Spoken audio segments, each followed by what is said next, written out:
Good evening, good evening, good evening, good evening, and welcome to another live stream with me, Edward from Games of Tea, and I'm joined by four wonderful, wonderful, wonderful people playing some D&D. That's what we're doing today. It's Thursday. We always play D&D on Thursday. Just so you all aware, and I think my players have already probably guessed this, but making them more aware as well, I will be on holiday from next week onwards, meaning that this is likely to be the very last stream of before the summer holidays, before I go on holiday, and I will be off until at least the end of August, beginning of September, so unlikely to be any streams here on the channel, but you know me, I'm probably going to get bored and want to stream something anyway, because that's me. That's what I like to do, and I am stupid like that. Anyways, yeah, sure, so with that announcement out of the way, let's talk into some other announcements. So a company which I have to thank is Heroforge for allowing us to be able to show off our various artistic skills, which you can see beside each of my players, the various characters they're playing, as well as occasionally appearing underneath me. Those are all the miniatures that these guys have created, and I have just implemented them into the game as well because they're awesome people and they like making stuff, so I'm going to be doing that. You can also hear some music hopefully going on in the background.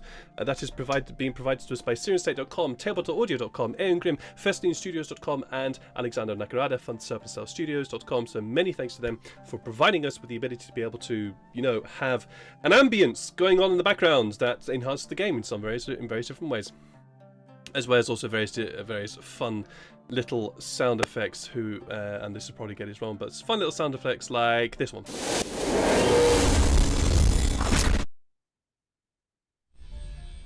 Oh, that was especially loud. For my set. That was especially loud. My bad. Good that you tested it. Good that I tested it. My bad. That was very, very loud. Yeah, thanks for bleeding my ears, streamer man. Apologies. That was very, very loud. I'm going to edit that out in the YouTube video. Talking of which, better than a bang. Yeah. I have a YouTube video. I have a YouTube account which you'll be able to find out all the various different previous episodes of these guys and the Motley Mercenaries as they are so called right now, because that's who they are. So named. They have still not decided on a name. They will eventually decide on a name, hopefully.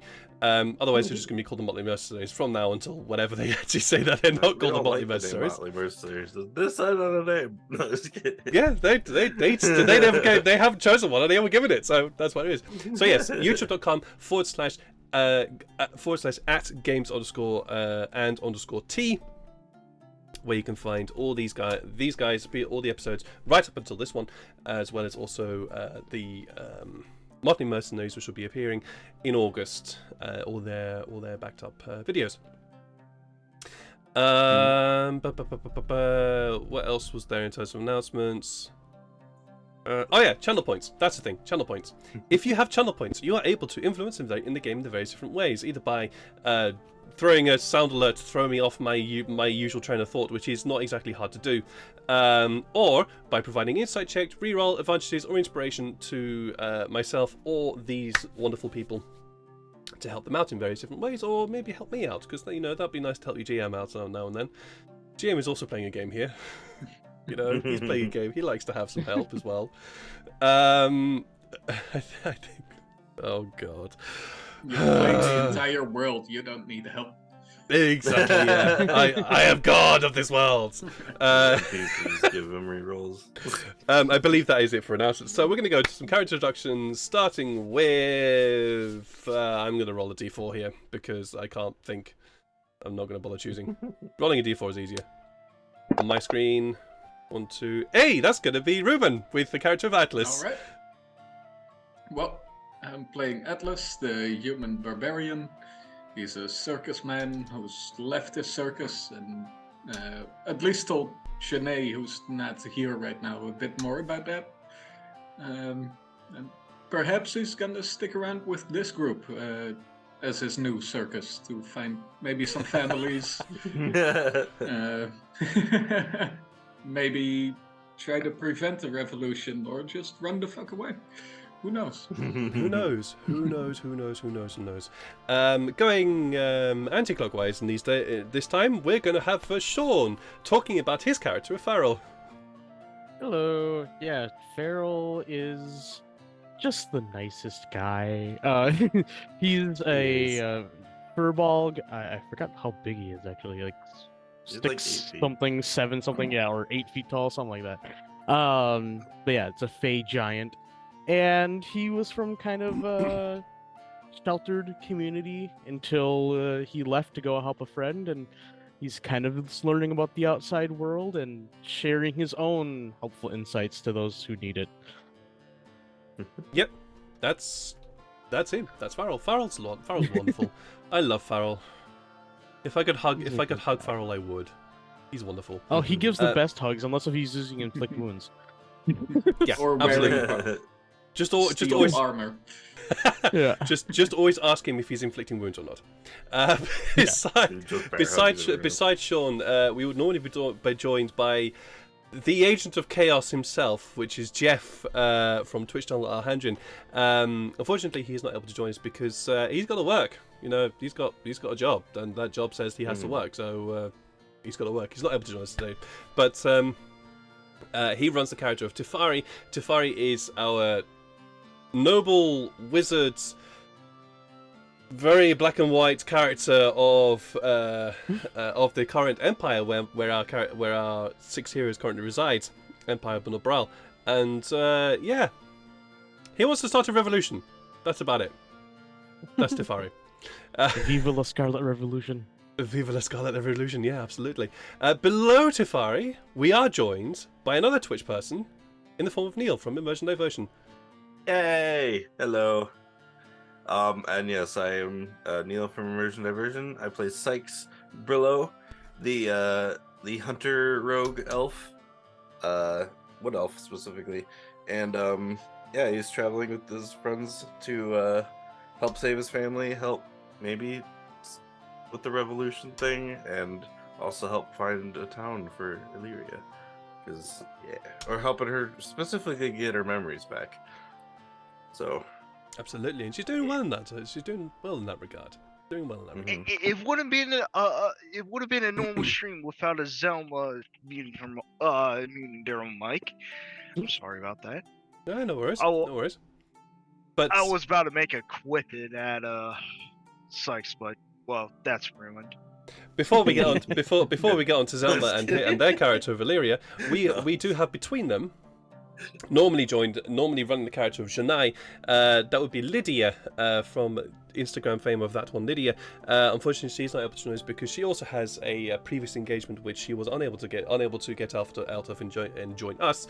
But we do wish her well and hope that she's having a wonderful time. Janai, on the other hand, is not having a wonderful time. She is a very opinionated, very forthright individual who definitely does not run away from her problems. She likes to just face her problems with a sword and bash it, or if that's not a possibility, just drink and hopefully the problem will just go away. She has not been doing the latter. She's been doing a lot of the former, and it has very slowly begun to open up, certainly to the character of Farrell, in terms of her background and the things that are troubling her. So we'll see how far that goes and where we go from there. But last but not least, as previously mentioned, we have the wonderful, the glorious, the glassicled Zelma. Hey, it's me. How you Please, could you doing? tell us a little bit more about Illyria for us? Yeah, sure. Let me take a quick sip. Brought to you by some rip-off company. Yeah, so Illyria is a fighter wizard hailing from Empire of Bunobral. Or whatever's Bunobral. And she recently gained not all, but some of her memories. Oh yeah, GM, I need to quickly ask. Does Illyria know her last name yet, or Yes, she is does. it still? She knows her last name. Okay, so that makes things easier then. Yes. So I think I need to change the name. a little bit. Yeah. Let me do that real quick. Yeah. So she's currently trying to find her family because she was once ripped from her normal life into slavery because of a certain mind flare empire, and yeah, and now she's with these chuckle fucks. So, and Sykes has been mainly the main headache for troubles Well, for the month. I wouldn't say only Sykes. Oh. I'm pretty sure Tefari and no, it's generally Tefari and Sykes that have been the main headaches, to be honest. Yes. It's generally just Yeah. those two. It's just those two. That's all we're gonna say. It's just those two. So yes, I think that brings us to the end of our character introductions. So let's jump into the session today. Our 6 heroes are at this present moment crashed within the Adar Forest of the Empire Bunabral. The Adar Forest is a very large, busy jungle that sits on the peninsula of the Barandesh continent. South of that continent, south of said continent. They were crashed there due to the fact that their skyship that they were using in order to try and travel further up, further north within Empire Bunabral, got attacked and broken and fell out the sky, because that's what happens when skyships break. They fall out of the sky.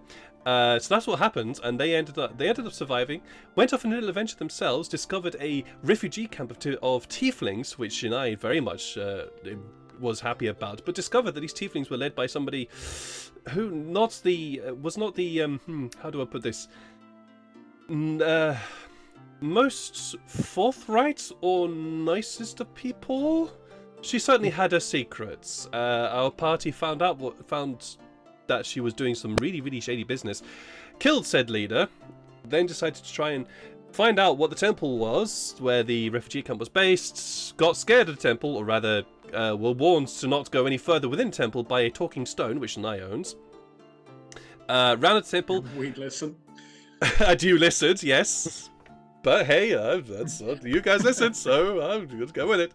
You guys listened, and headed back to the crash sites with an amazing guiding roll from Sykes. Get all the way back, and now in a somewhat safe space where they have just tried to process what the actual fuck has happened over the past week.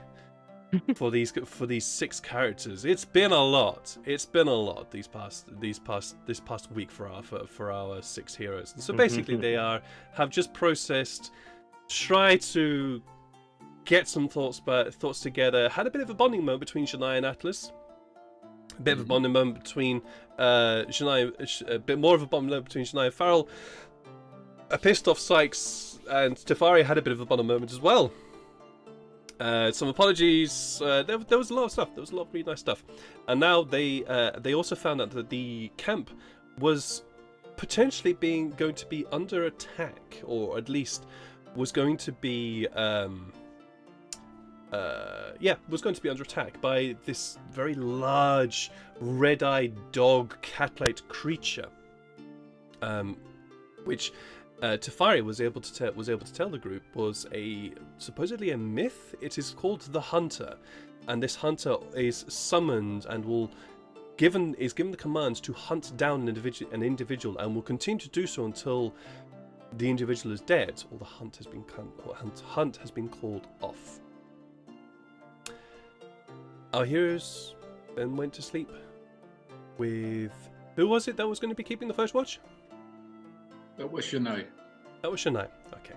With Shania taking the first watch, surrounded by the constant clatter and banging and clattering of the repairs going on with the ship. But Shania is going to be making the first watch of the night.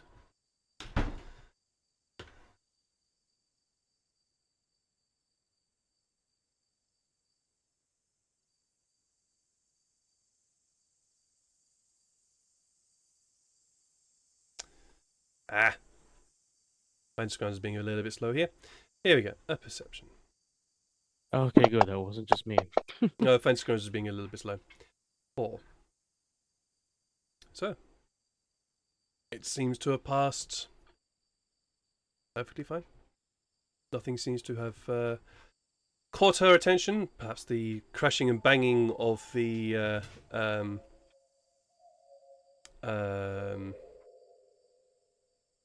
what do you call it?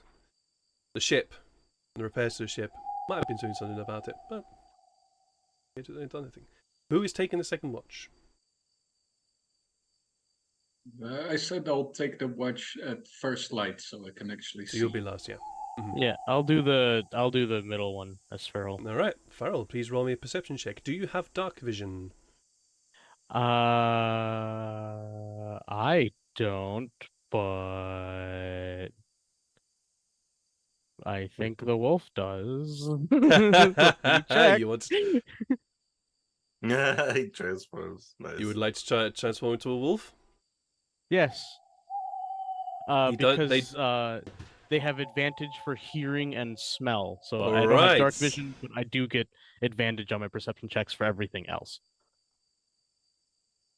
Okay, please roll me your perception as you decide to, as Shania gives you a bit of a tap, wakes you up, and you take that moment to look up at her and say, and transfer straight into the wolf. 22. Wow. Okay. The night is very, very quiet. There are distant growls that certainly prick up your ears as you glance out of the dome and around. And the camp is still busy. It seems that the repairs to this ship are constantly going. Nothing seems to catch your attention. If anything were to happen, this would be this would be the time to have it happen. Nothing seems to have caught your attention. All right. Well, I'll just kind of nuzzle Atlas, maybe lick him on the face if it's taking him a little bit to wake up. Well, I believe I'll I say. I believe you're. Sorry, if you wake up Atlas, I'll say you see him having probably having a nightmare, so a bit sweaty and rummaging around. And if you wake him up, he's like, "Oh, I'm sorry. A wolf? What?" And he just jumps up. Is it a ginger wolf as well? Just like I have unfortunately. bear? I will say this, that in order for this to happen, Farrell, you've done this towards the end of your watch. Yeah, at the end of my watch, yeah. Yeah, because you can't. Unfortunately, your wolf form does not last for very long. Oh yeah, good point. Actually, yeah, I forgot how long it does actually last. It's an hour. Ah, yeah, okay, No. yeah, never Well, mind. that's still quite long. It's long, but your But your not that watch long. your watch lasts for a little bit longer than that. Yeah. All right. Yeah. So then I'll just kind of, just lightly nudge him awake. Then, like, yeah. So, Yeah. all right. And this would have been 4 hours then, right? I kind of want that to happen though. So, so it's gonna be Sykes and Atlas then for the last watch. Yeah, well, Sykes just gets up, gets ready for the day, but he's also like keeping watch for the rest. So Then Atlas and or Sykes, either both of you roll for perception, or one of you roll with advantage. Atlas would probably be keeping watch while he's jogging around the perimeter as his morning workout, so I don't think I'll be helping Sykes. Alright, no Okay, problem. so both of you roll separately, please then.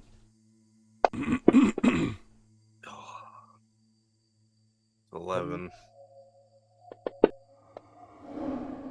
Oh my wow. God. Natural 20 into a 19. Jeez. Oh, I love stats like that. They're hilarious. So yeah, for you, Sykes, don't notice anything really. Everything seems to be fine. Nobody seems to be hurting or screaming or anything wrong, or anything bad in that respect. I'm making breakfast. You're making breakfast, absolutely, absolutely. Yeah. You know what you know the deal that you need to go for. Atlas, on your jog around, the camp seems okay. The camp seems pretty quiet. Those who are not basically working through the night in order to get the ship fixed, which apparently seems to be many of the dwarves and gnomes that are either carpenters or metal workers, or they are the ones that are constantly working. And with your natural 20, you can see that the ship. You're not that knowledgeable. You're not that knowledgeable about skyships, but it does look like the skyship is pretty close to being ready to fly. But in terms of everything else, jungle seems quiet. Right. Well, after I'm done, I'll return to camp and inform everybody. It's been quiet. Maybe Tefari was right, and these monsters were after somebody specific, and maybe they got them already. Maybe.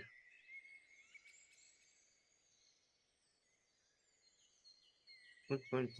Well, I've got some breakfast here for when everybody's awake. Atlas, you like anything specific? I got meat. I got eggs. Well, not eggs, but I got meat. That's perfect. Meat and Atlas soda looks veggies. like the bacon and Nuts. eggs for breakfast kind of guy. Those Yeah. bacon and nuts because I don't have eggs. Also works. Still protein. Lots of protein. Just massive plate of protein. Nothing but Absolutely. protein. You do hear the camp around you begin to get loud, more noisy as individuals begin to rise and go about their daily business of trying to get camp fixed. Are you guys doing anything? After I wolf down my food, Atlas will say the skyship looks like it's almost ready. Like it's almost at the treetops where they said it would be. Yeah. So maybe if we work through the day, we can get it ready. Okay. We could also ask the captain to see how good we are for food. Maybe you, Sykes, could go hunt, and everybody I else could if do we that. need more food. But yeah, I'm gonna get to work on the ship. Okay. We'll go talk to the captain then. All right. You see the captain is just busy trying to wake up. He's beside a barrel. He's beside a barrel and he's just spooning water in his hand, just throwing it up into his face, trying to wake himself up. He grabs a cloth beside him, just wipes his head, wipes his face down as you approach. Looks up at you all. Scarlet Guard. Morning. Good morning. Morning. You hungry? Your friend? I mean, yeah, we got some food still left at our camp if you'd like. Well, if you're offering, I will not say no to that. That's his Nice. wrong voice, but we'll go with it for something. His voice is wrong. All right. That's not the Then voice he I'll- has, but we'll go with it. It's been a while since you. It's been a while, yeah. I'll have him come back to the camp and we can talk there. Okay, Um, cool. Yeah. Do And Farrell will be awake and smiling back at the camp. You lead him back towards the camp. Atlas, do you go off and look for the chief engineer? Yeah, I'll go do that. Well, we're there anyway. I'll just ask, Captain, how are we for food? How long do you think it will need? Because Sykes here is a hunter. He might be able to help with that. Mm-hmm. Oh, you're looking for food? There we go. There's a voice. You're looking for food. You'll have We're to ask wondering if the ship needs more food. Yeah, I have see. plenty. We have plenty. We're wondering. Quartermaster. Where is that lazy asshole? If you see a fat orange cat anywhere, that's the quartermaster. it's an orange one. Does he like lasagna? Hate Mondays. If you see a fat orange cat anywhere, that's the quartermaster. His name is Sumit. Oh, okay. Sumit. Sumit. Sumit. If you see him anywhere, he'll know. Sumit! Where are you? I've had a fat orange cat one. If he's the quartermaster, we're definitely out of food. Well, yes. We always seem to get extra food from him. I don't know why. Whatever. He's the one to ask. Okay. I'll go look for him then. Yeah, I'll Then look I'm with gonna Psych. split and go to the As quartermaster. I had just Or not the finished quartermaster, making the the food engineer. for the captain. His so- engineer. All right. Let's start with Bacon and nuts. let's start with you, Atlas. You had you look around and you eventually find you eventually find the chief engineer. The chief engineer is looking exhausted. He's got his goggles up now, the sort of blue tinted goggles, and you see he's got really sort of beautiful brown eyes. But he looks wrecked. He looks like somebody who has not had sleep in about 3 days, 3 to 4 days, to be honest. And as you approach, it's like, well, oh, hi, you're the big man, right? You were helping out. Morning. What morning? Is it morning? Oh shit! Yeah. It's morning. Working hard? Trying to get this girl up. Hopefully It's almost coming there. along pretty nicely, right? Aye, she's yeah,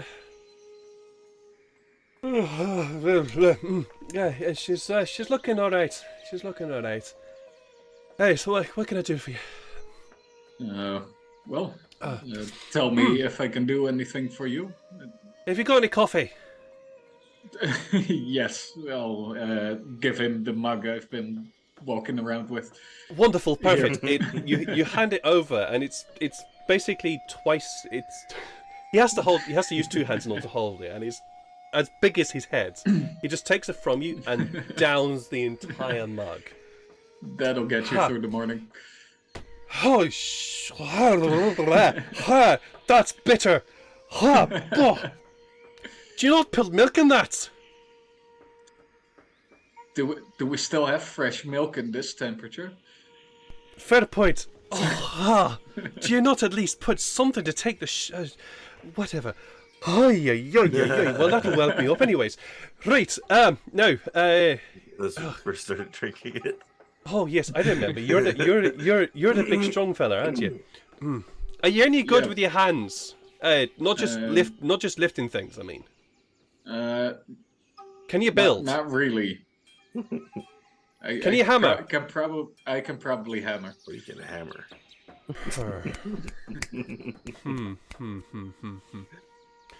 Let me go and find Gorbad. Gorbad! Hey! Kapul, where's Gorbad? He's still he's still asleep. Alright, go and wake him up for me. And eventually Gorbad, the big sort of the dwarf with the hair, the grey hair, the beard, the grey hair at the side, the big bushy grey beard, sort of trundles up. Dave, it's too early. What do you want? Look, Gorbad. Got some work for me? Him. What he said.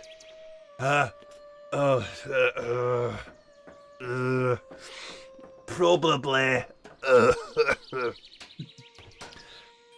What time is it? By the time he got to work. Coffee, it looks like I can get some from the camp to get you to wake up.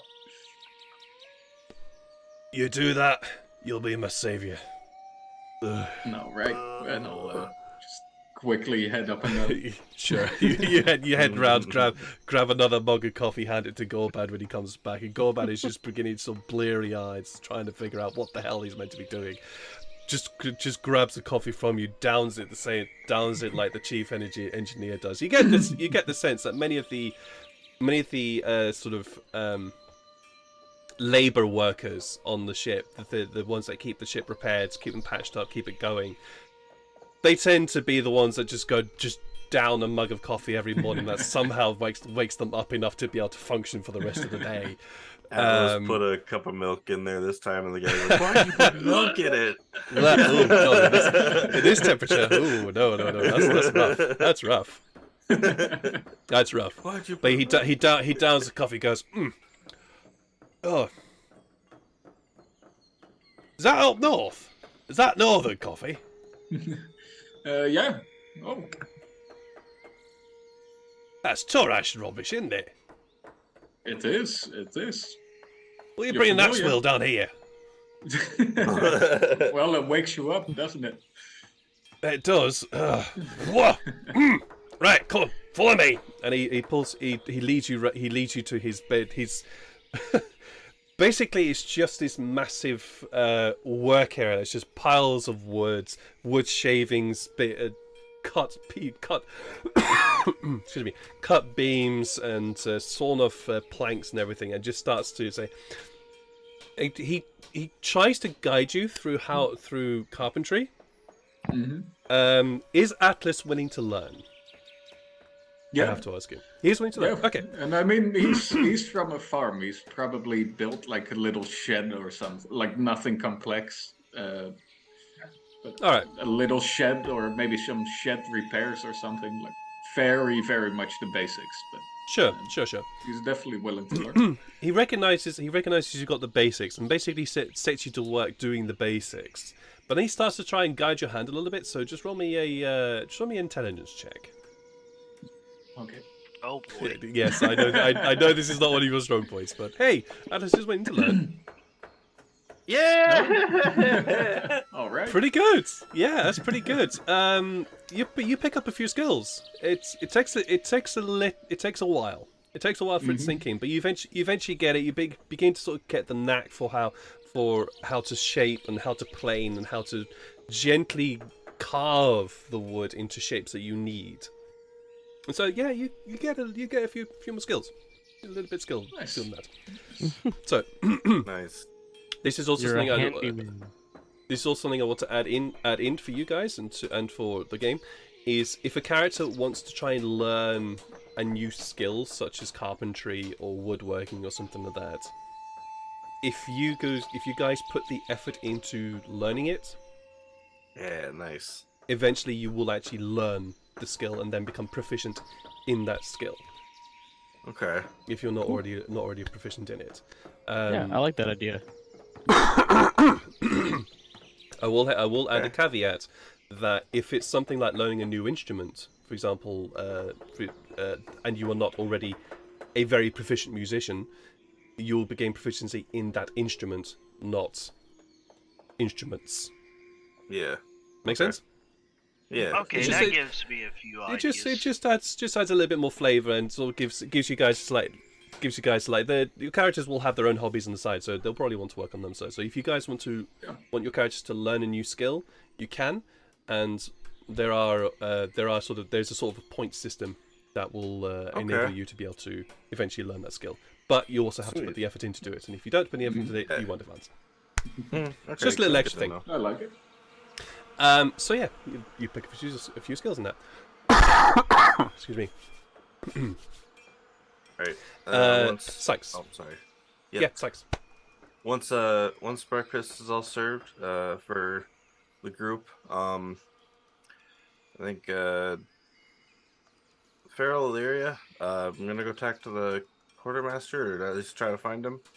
Do you want to help me trying to find him, or you got something you guys plan on doing? Yes, I would like to find him. If they need food, I would gladly help in that endeavor.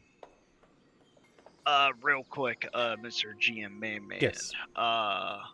So you said that, if I remember correctly, was there like a couple of deaths that happened in the camp because of the? Yes, there were indeed. They did lose some people. Yeah. Yeah. So she's going to go over the gravesite, but before she goes, she quickly stops and says, "You two could do that. I'm going to go over the gravesites and offer my prayers." Okay. I'll join you after. That is a good point. We should but like me, we should see who all got targeted by the beast they were talking about as well.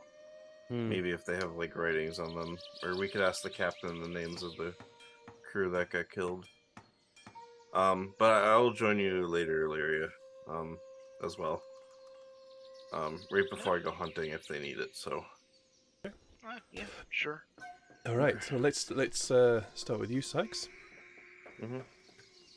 Roll me a either investigation or perception as you try to find this fat ginger cat person. I'll do investigation. I don't do it often. I'll probably be asking people left and right, see if they've seen the cat, or see if they've seen Summit. I don't do it often, so let's do it. Oh, that's a 10. DC wasn't very high because Still, it's a 10. if you still rolled a 10, yeah, I know, but the DC wasn't very high because you also go around and you start asking around, and you start asking the various crew members who are very easy to distinguish from the few surviving guests that have passengers that were part of the ship. And eventually you are pointed to what could only be described as the most luscious tents that could be scavenged from the surrounding wreckage. Yeah, I was just about to say, yeah, of course. This guy. It is. I don't know if I want to talk to this guy anymore. It's large. It's large, even though it is basically scraps. It is large. Okay. Somehow it's purple. I like Somehow, figures it's a purple tent. And the flaps of the tent are currently closed.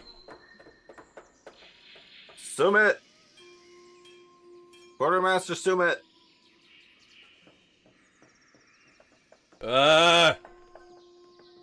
He's hurt. Quick, get in there. Do you do that? Yeah. Okay, cool. Wait, you hear this, and you bound with it. You charge and throw open the flap of the tent and charge in, and you basically just start stumbling over just cushions everywhere. They're just cushions everywhere, and sort of nestled within these cushions is exactly as described, a big, fat, ginger tabaxi cat who sort of gets what the fuck are you doing here? Get out of my tent! Get out of my tent! He sort of starts wailing at you to try and push you out. You made us sound like you were in pain. I am not in pain. Get out! Get out! I just can't move. We need to talk to you. Get out! You can talk to me later. Get out! You're disturbing my sleep. Move! He starts to he kind of tries to sort of right himself, and he basically just rolls up to a sitting position and starts sort of pushing you back, sort of pushing against you, to try and push you out of his tent. Good luck with that. Are you going to resist? Oh yeah. And then I try to pick him up. Like I try to like grab him and, like lift him up and like stand him up. I'm just gonna see if this actually works. Like a little kid. Oh. just roll me either a strength athletics or a dex acrobatics to resist his pushing. All right. Yeah. You pick him up with that dirty 20. I'll even you resist. I'll even say you basically just pick him up, and he's a big dude. He's actually yeah. I'll say you're able to pick him up, but then you also realize this dude's fucking fat. He's huge. It's like he lives on a ship, and how is he this bloody fat? It's ridiculous. Like, he's basically the cheetah from Zootopia. The cheetah from Zootopia. The cop. The yeah, cop does yeah, exactly. Like, exactly. Yeah. He's basically that. He's basically that, except Ginger. I love him even more now. Except Ginger. And he's as you pick him up, he's like, It's funny. "Put me down, you stupid He basically starts flailing at you. What do you do? While Farrell is still holding him, Sykes just says, Quartermaster Sumil, we need Sumit, yeah, sorry. Sumit, we need your opinion. We want to know if there's enough food on the ship for everyone, or should I go do some hunting? Hang on a minute. Farrell, just a quick question. Do you take him outside? Just walk. Yeah. You just Drag him outside. you just drag him outside. Oh my god, you drag him out. Above your This head. is wonderful. I love this. I love this. I like love the this. idea This is of that, yeah. amazing. This is amazing. You just basically drag him outside as he's just battering on you, telling you to let him go. That's awesome. And this commotion starts to draw attention. It says, "Get off me, you stupid fat big thing! What's he like? Get off me! Get off me!" And you're basically now sort of trying to hold him at arm's length as he's just trying to slap you off. And then you can. That's the grass calling the leaves green. Yes. Oh god, Farrell, please take inspiration for that if you don't already have it. That was gonna say amazing. the pot calling the kettle black. I'm like, wait a minute, but I gotta make it. That was amazing. Please take inspiration for that. I love that. That was amazing. And yeah, so I believe both of you, Sykes and Farrell, you both have pretty good passive perception. It's a bit harder for you to notice this, Farrell, because you've got this struggling fat tabaxi in what looks like to be pretty finely tailored clothing, battering you with his hands.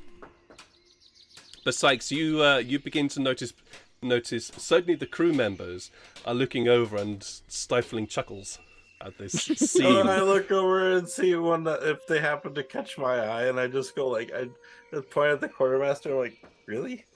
The crew member who you catch eyes on, who's a tabaxi as well, sort of really lovely grey, sort of grey bluey fur on them. I'm also smiling like they are, but he gives you an even bigger grin, just basically just nods. Yeah, with the affirmation of yeah, that's it. That's exactly him. All right. So you've dragged Sumit now out of his tent. I'll set him down, dust him off, fix his hair, like. Get up there! Get up there! Well, I'm awake now. What do you want, you stupid people? Why you disturb me in my sleep? Yeah, you were awake. Captain You told made us noise. to find you. What? Why? Why did the captain tell you to find me? We need a food storage number. We need to know if there's enough food. There's enough. Go away. Are you sure? There's enough. Yes, to I'm return sure. I'm the quartermaster. I know these things. There's enough food. Go away. Let me go back to my sleep. And he starts to turn What's around the and go back to number? his tent. I don't know put my what hand the on his number shoulder. is. I know there's enough food. Do you want to do an insight check, Sykes? Yes. Oh, I definitely Go am for going it. to, too. I don't trust this guy. Go for it. You saw me looking at my stuff. I was looking to see if I had a spell, but that is a 20. All right. It doesn't even need to be that. I don't even need to do a whisper to you guys. He does not give a shit. You don't know if he's lying or not lying about about whether or not you got enough food, but he does not give a shit and just wants to go back to bed, and he's just trying to wave you guys off. I step between him and the entrance of the tent, cross my arms, and it's like, how much? What? How much food? Oh. You are You're trying to pay him off really now to stay awake. annoying, you big green bread person. Just so you know, we're not a part of the crew, so we don't have to listen to you. He just looks over at you. I look at him with a stare. If you are not part of the crew, I do not need to listen to you either. Move. The captain Well- has asked us to come find you, so it's captain's order. You are not And part you of do the have to crew, listen to him. therefore you are not under the captain's jurisdiction. Oh, then I don't have to move. I walk in front of him. I'm like, I'm not part of the crew, but I'm trying to make sure everyone is alive. Right, okay. I'm Both of you? intimidating this fuck. You're going to intimidate him? Okay. Farrell, please roll me Wanna try? persuasion. Farrell, please roll me persuasion. Sykes, please roll me intimidation. Roll. Good cop, Please. bad Damn cop, it! this guy. No! I know I only have a +1. You're not very intimidating. Do you have inspiration? I never have inspiration. Farrell What has about you, inspiration. Farrell? Farrell has I know, inspiration. but I don't. You want to keep it? Yeah. Sure. Sure, that's fine. That's fair. Please, someone donate. Donate. Sure, that's fair. That's fair. That's fair. He just looks at the pair of you, and I'm presuming you guys are just looking at him, and he just looks at the two of you and goes. Quartermaster now looks more intimidating to me than I do him. He just no. The quartermaster doesn't even look like it. He doesn't even look yeah. more intimidating. He just looks like a spoiled brat, to be honest, not getting his way effectively. He looks at the pair of you. Fine. Alright, let's go. Anyway. Look, little cat. If What they you don't- I'm want not to tell little. us how much- You're smaller than me, so therefore you're little. You're just a little kitty. I am not a little kitty. If you don't want to tell us what we need, then do you know anyone else that actually does care about the crew's safety?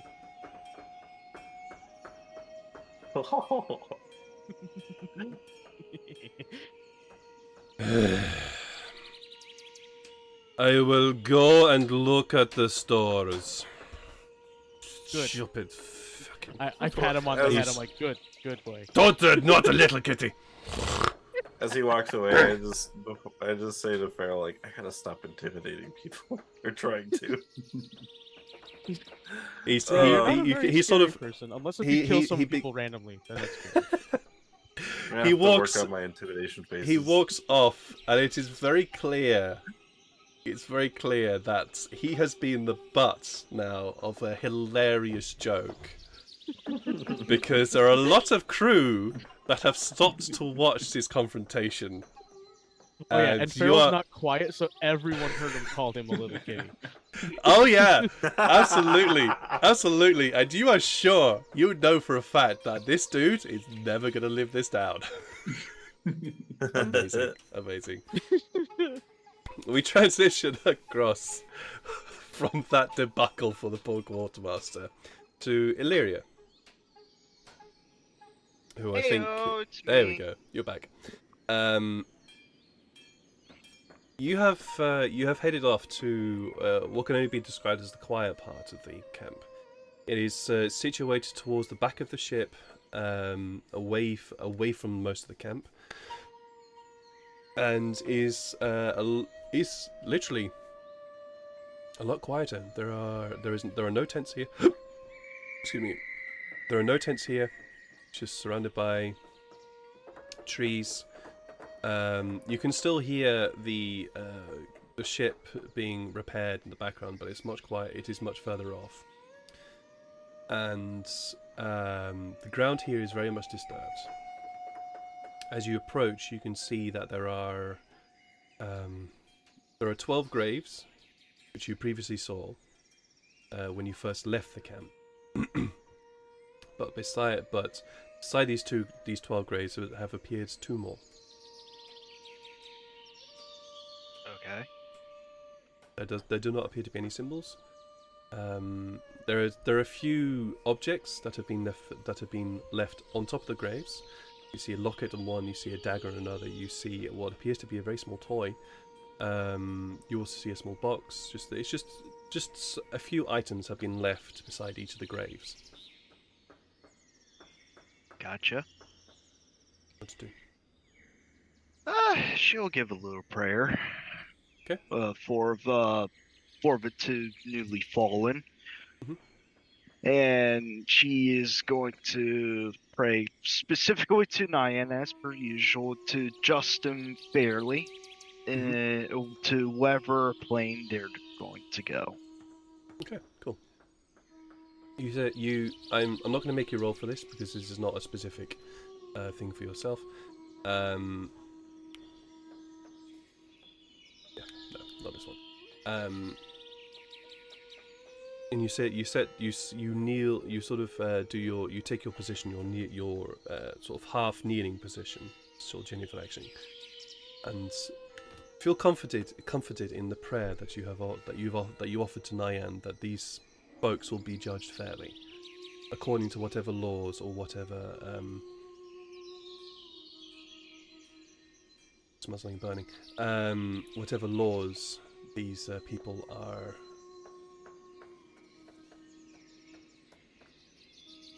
Brain is just stopped working. Judged by. Good deal, isn't it? Do you stay there for a time? She's gonna stay there for a time because it's the most quietest and enables her to think. Sure. What is she thinking? She's thinking about her family. Mostly about her family and her current predicament. English. My number one language. Come on now. Come on, brain. I know you can do it. She's thinking about her family, her current predicament, and some troubling thoughts about what's his face, Mans Patel, I think. Yeah, Mans Patel, and trying to rack her brain more, not forbidden memories that has been affected by the fallen empire, not fallen empire, of the Mind Flayer Empire, but trying to rack more more memories of her past life. Okay. Or well, past self. Whatnot. Okay.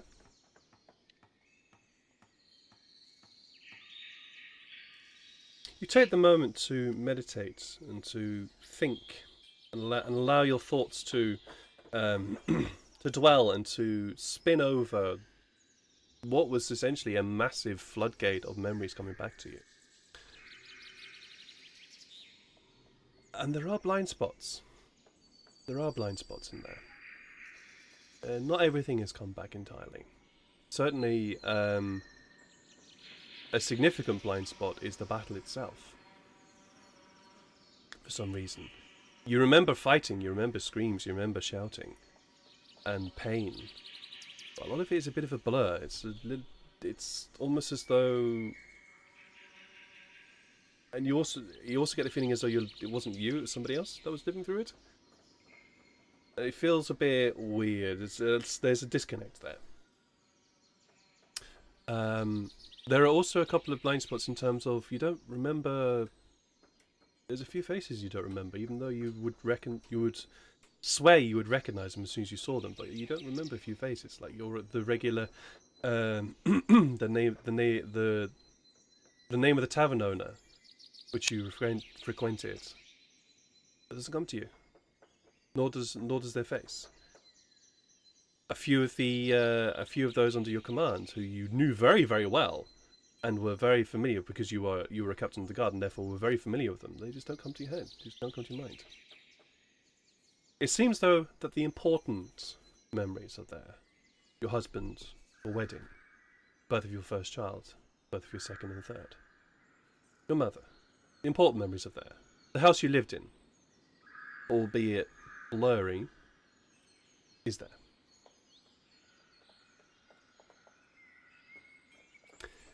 Saxon Farrell, are you after you have? Are you going to wait for the quartermaster return, or are you going to head off to Illyria? I think we were gonna wait for the quartermaster, or I think we were gonna go with him, weren't we? Yeah, Just I was so he gonna doesn't follow him. Are you going to follow him? Sure. All right. Yeah. Just so he doesn't turn around and not do what we asked him to do. Exactly. Oh, jeez. Following making sure a spoiled child actually does the thing they're going to do, they say they're going to do. Fair.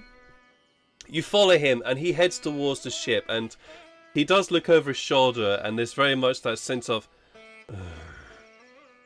the dejected sigh of somebody who has basically been already caught in an act of doing something they were probably hoping to try and do. So you follow him, and he heads round to the suppose the near side of the ship, as best description I can give, where it appears to be a storehouse has been a store tent has been set up, and this store tent is pretty ramshackle, to be honest. It's basically a few branches and poles with a sheet of canvas laid over the top to try and protect it from the worst of whatever hot or damp or wet weather occurs here. It's certainly not the best at preventing it being raided from small animals.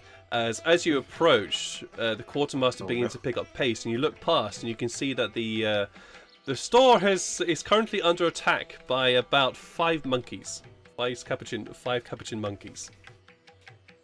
I just turned to Farrell. I'm like, hey, you've seen you turn into one of these before. Yeah, carry on. I will choose to speak with animals. Oh. Okay, I'm gonna speak monkey. as you cast speak with animals, and you turn to this group of monkeys, the quartermaster is already running up, going, get off, you stupid filthy animals, get off, and there's a from the monkeys. I can't do monkey sounds very well, but there's the squawking, screeching of the monkeys as they, yeah, that noise. As they start screaming and screeching and quickly dash away from the quartermaster.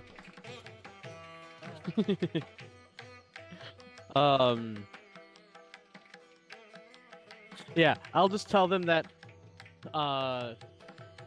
follow us when we leave. I can give you some food. Food. Yeah, but this food is not for you. Give us food. Yeah. Give us food. Hopefully that means Yes, they'll we follow. can give him. Well, Food. Yes. Food. We follow. Outside. Okay. And Alright, so I guess I'll leave. with the monkey. All right. So where'd you go? Anywhere in particular? I'll give you I one of will my help bags of find them rations some of food nuts outside. too. So Hang on a minute, Yeah. Sykes. Sorry, I what did you say, No. Farrell? Oh, I will head outside, just kind of away from the camp. Okay. Give them food. Sure. Right. What was that, Sykes? You were going to give him? I was you were gonna give throw- him one of my rations of nuts. Gotcha. So, just so Sure. he's not using all of his or whatever. Just gotta find Fair. the rations. Yeah, no worries, man. You head away and into the forest a little bit, and the monkeys follow you very cheerfully as they just sort of as you just follow on behind with the tails and legs, tails, arms and legs just swinging from every which way. And you lead them off a little ways into the jungle and just turn around and start handing out food, and they just immediately grab it from your hands and sort of stuff it into their mouths, start chewing away the way monkeys do.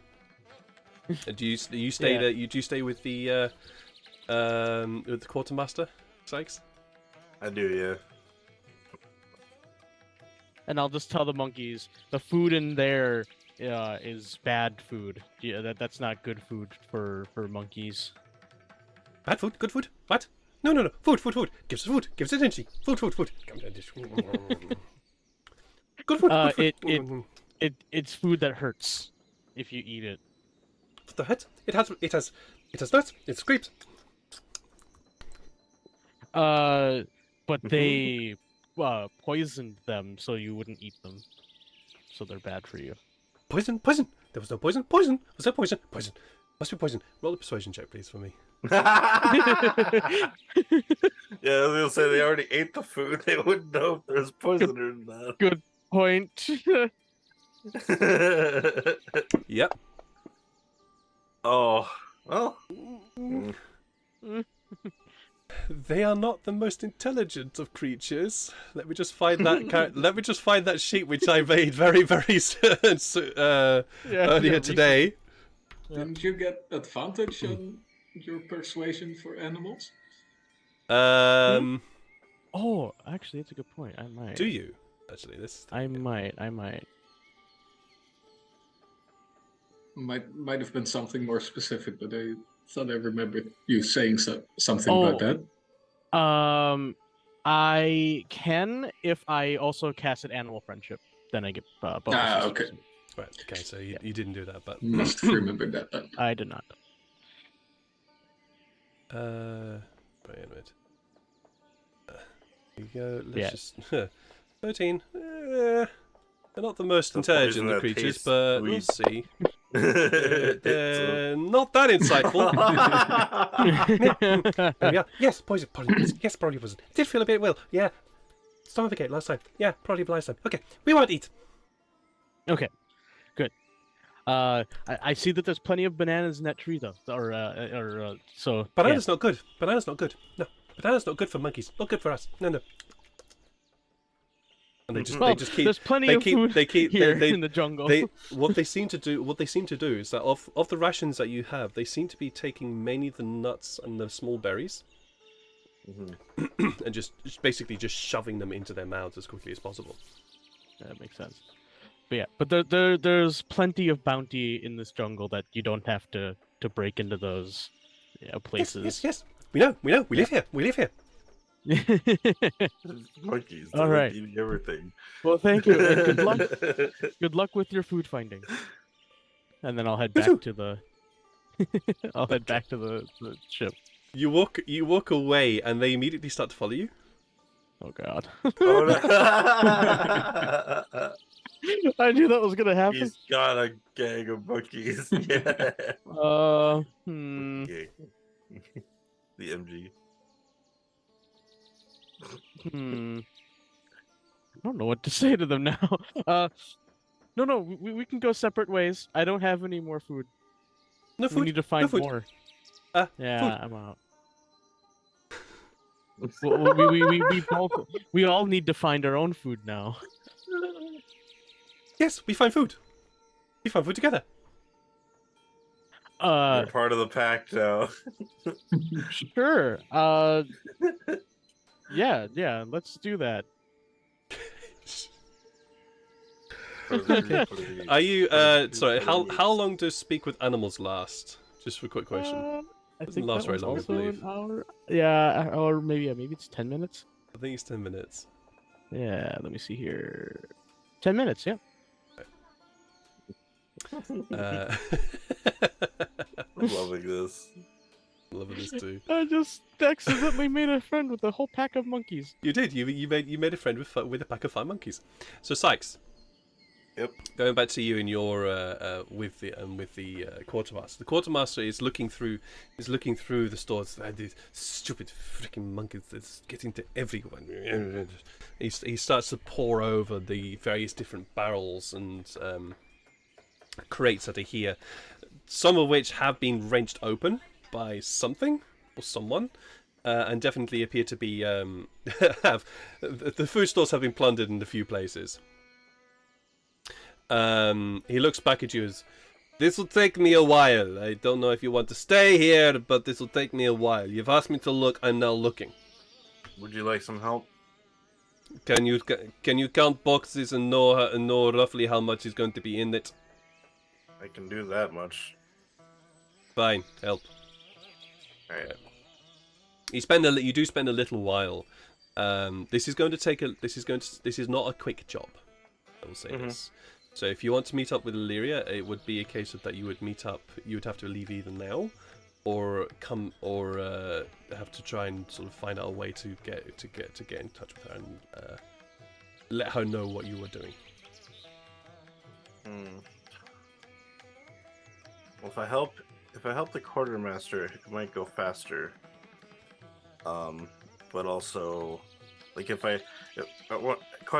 do an investigation check to kind of skim over and like do a quick count, can I try something like that? Sure.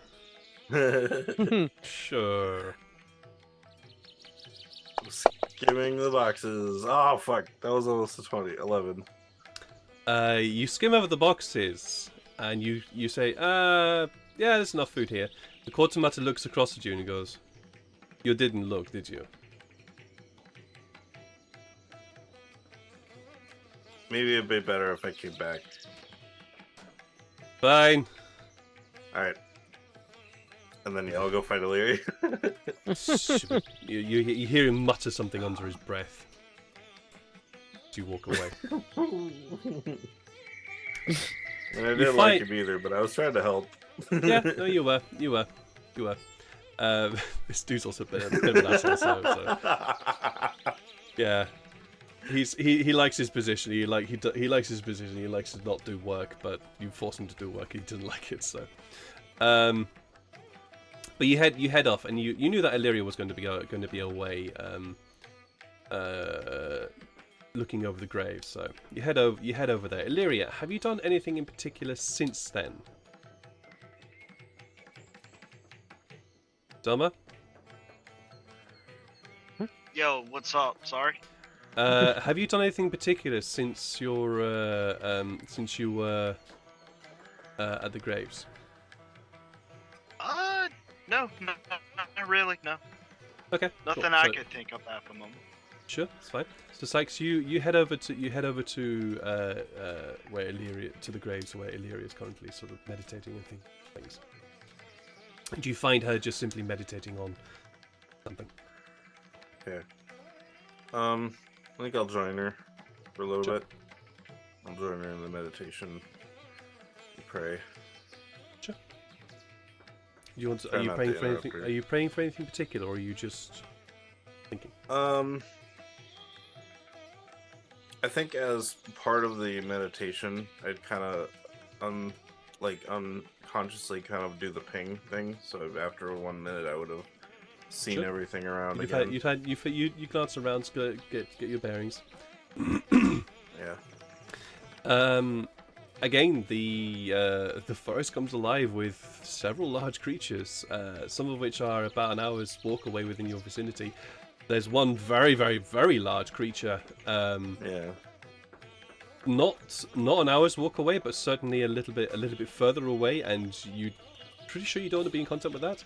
As well as also the fact that just at the edge of the range, you sense again that large creatures Giant somewhere thing below. underground. Yeah, Correct. Okay. So the forest doesn't really have changed within the last day. It does seem that the group of larger creatures that was nearby seems to have moved away a little bit. Mm-hmm.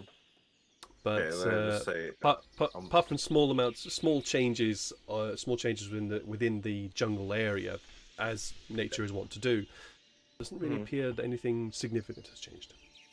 okay.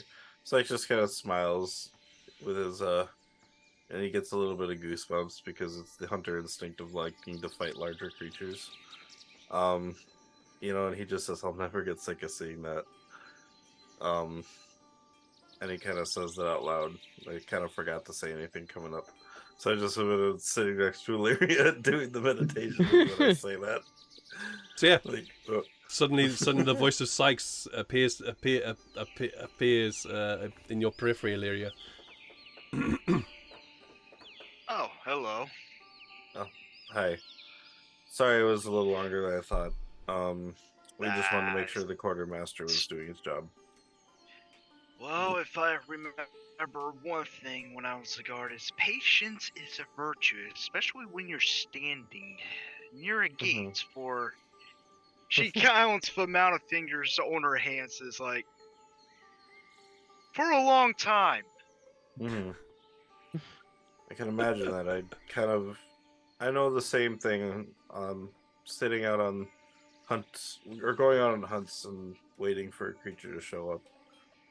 It could take hours. It could take minutes. You never know. Well, at least you're providing food for everyone around us. Mhm. I'm not sure about the left of leftovers. I'm guessing the leftovers will be consumed by the nature itself, but And I usually take the leftovers with us because that's what I don't always go hunting every night. You know, food usually lasts quite a while as It's long as you just- as long as you keep it right. yeah, just make sure you're careful with hunting. Yep. Because even a hunter can make mistakes. Mm-hmm. But it's nice to wear bright clothing. So you don't get seen by other Yeah. hunters. Well, you do raise I a wear a good lot of point, orange. and well, I mean, in Dyal Chadda there's a good few hunters, and Really? there they've been hunting there for. I think there was an elf that lived longer than me and you combined. Oh, jeez. He's been hunting for. Yeah, he hunted for. She counted for fingers. Went about 871 years at this point. Whoa. Yeah, Oh, well, I guess no. I keep The forgetting elves do kind of live that long. grouchy old I'm bastard. still kind of middle aged, so that is a good point. All right. That Maybe I'll skip some bastard's pointers still from him. probably lively. If I meet him, I Grouchy kind of old wish ass. maybe I he'd give tell me you. some pointers. Well, knowing him, he's probably out somewhere in Boonabro hunting his heart's content. I don't know where he is nowadays. Well, if he's still Bet, alive, maybe we'll meet him. I suggest you So- don't meet him either. He's also an Oh. alcoholic, so I mean, so are we, but not me. I mean, not you, but like us as a group. I take my drinking very moderately. You guys Yeah. try to kill your livers within one night. I don't know how you survive it. It's maybe this guy will like us if we're also drinking with him. I don't know. It's just an idea, but anyway, did you manage to I saw you over here praying. I know you said you were praying over here, but I was kind of joining Well, you for a little I bit. offered my prayer. Well, I offered my prayers to Nyan. Okay. I just made sure that their souls are, well, are to be judged fairly within the bounds of what laws that they have. You're saying That's what I did Nyan, the not same Kyan, for right? the rest. Leia, or Nyan. that was Not. Alma? Say that again? You're saying Nyan, not Kainan? K-Y-N-A-N? Nyan. Not Kai. Okay. They are two separate ones. I was like, They are two separate deities, yes. okay. Just making sure I wasn't reading mine wrong. Okay. Yeah, so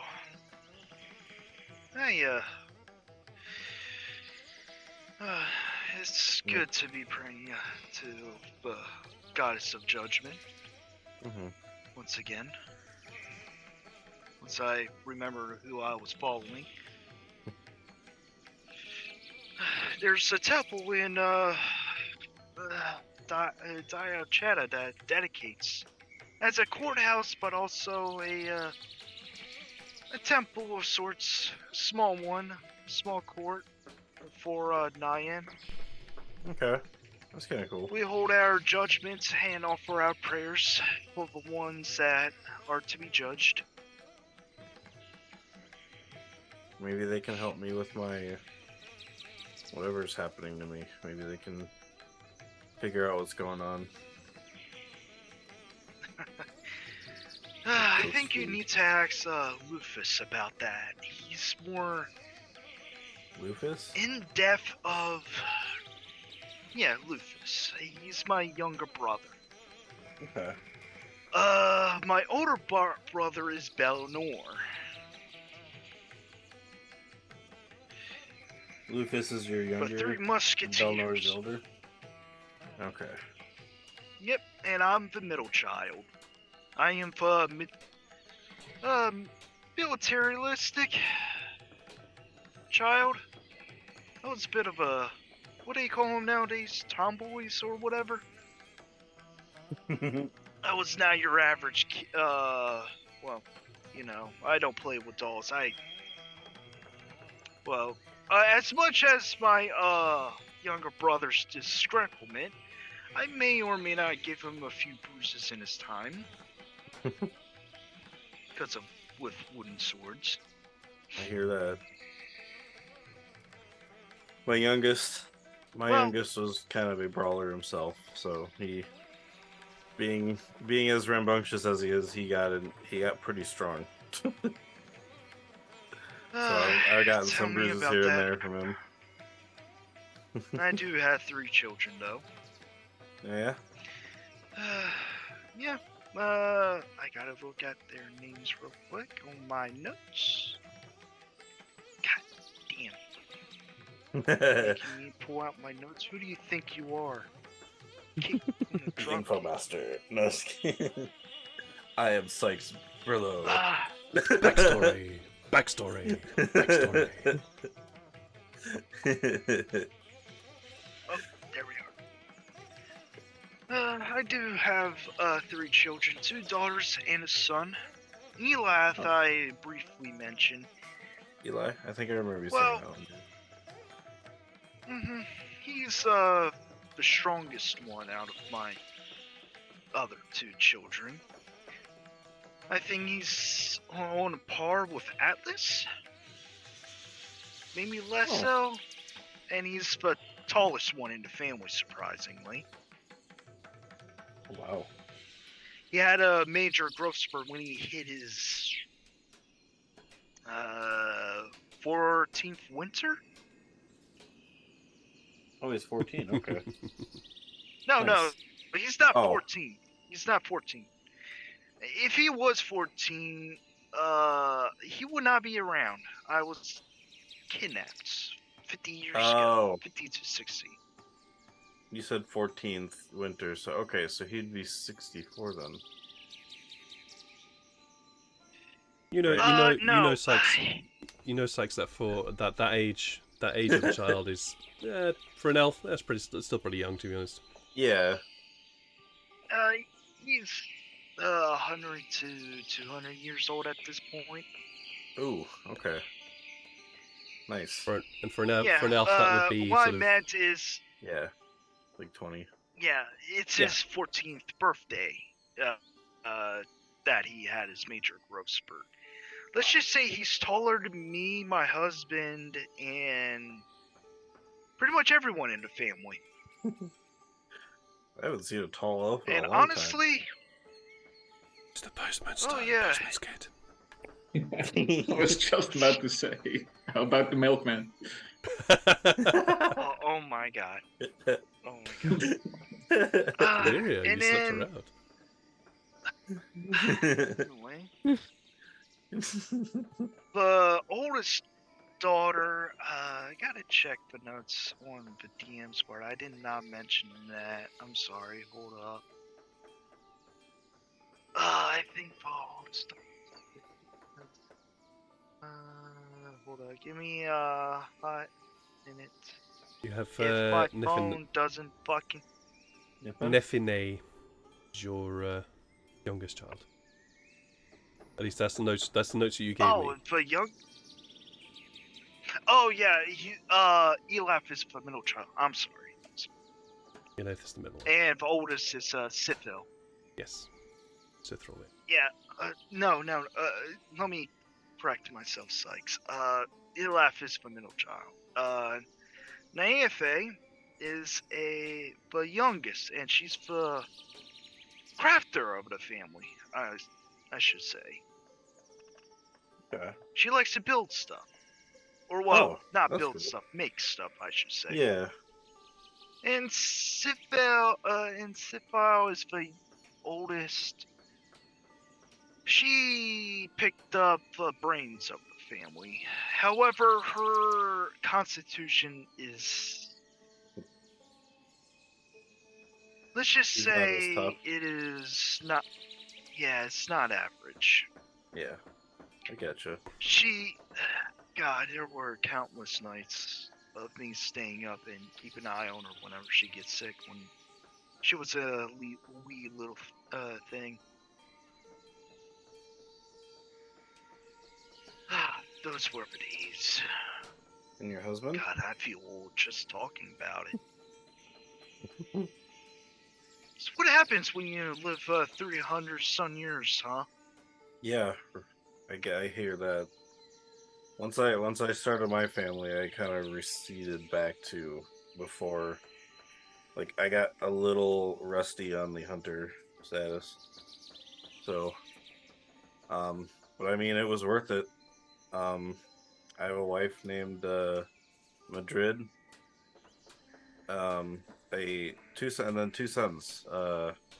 Oldest being Clyde, and the youngest being Dale. Clyde had more magic than I did, so he ended up going off to Druid College, or he went to train with the Druids, and Dale helped me on the farm back home because of how strong he ended up getting. So, but he's still fairly young, so I tried not to have him do as many things because kids will be kids. They need to play, so they need to learn by playing and getting hurt. So, how else do they learn? Yeah. And then, of course, my mother is still around. She's approaching, I think. Oh gosh.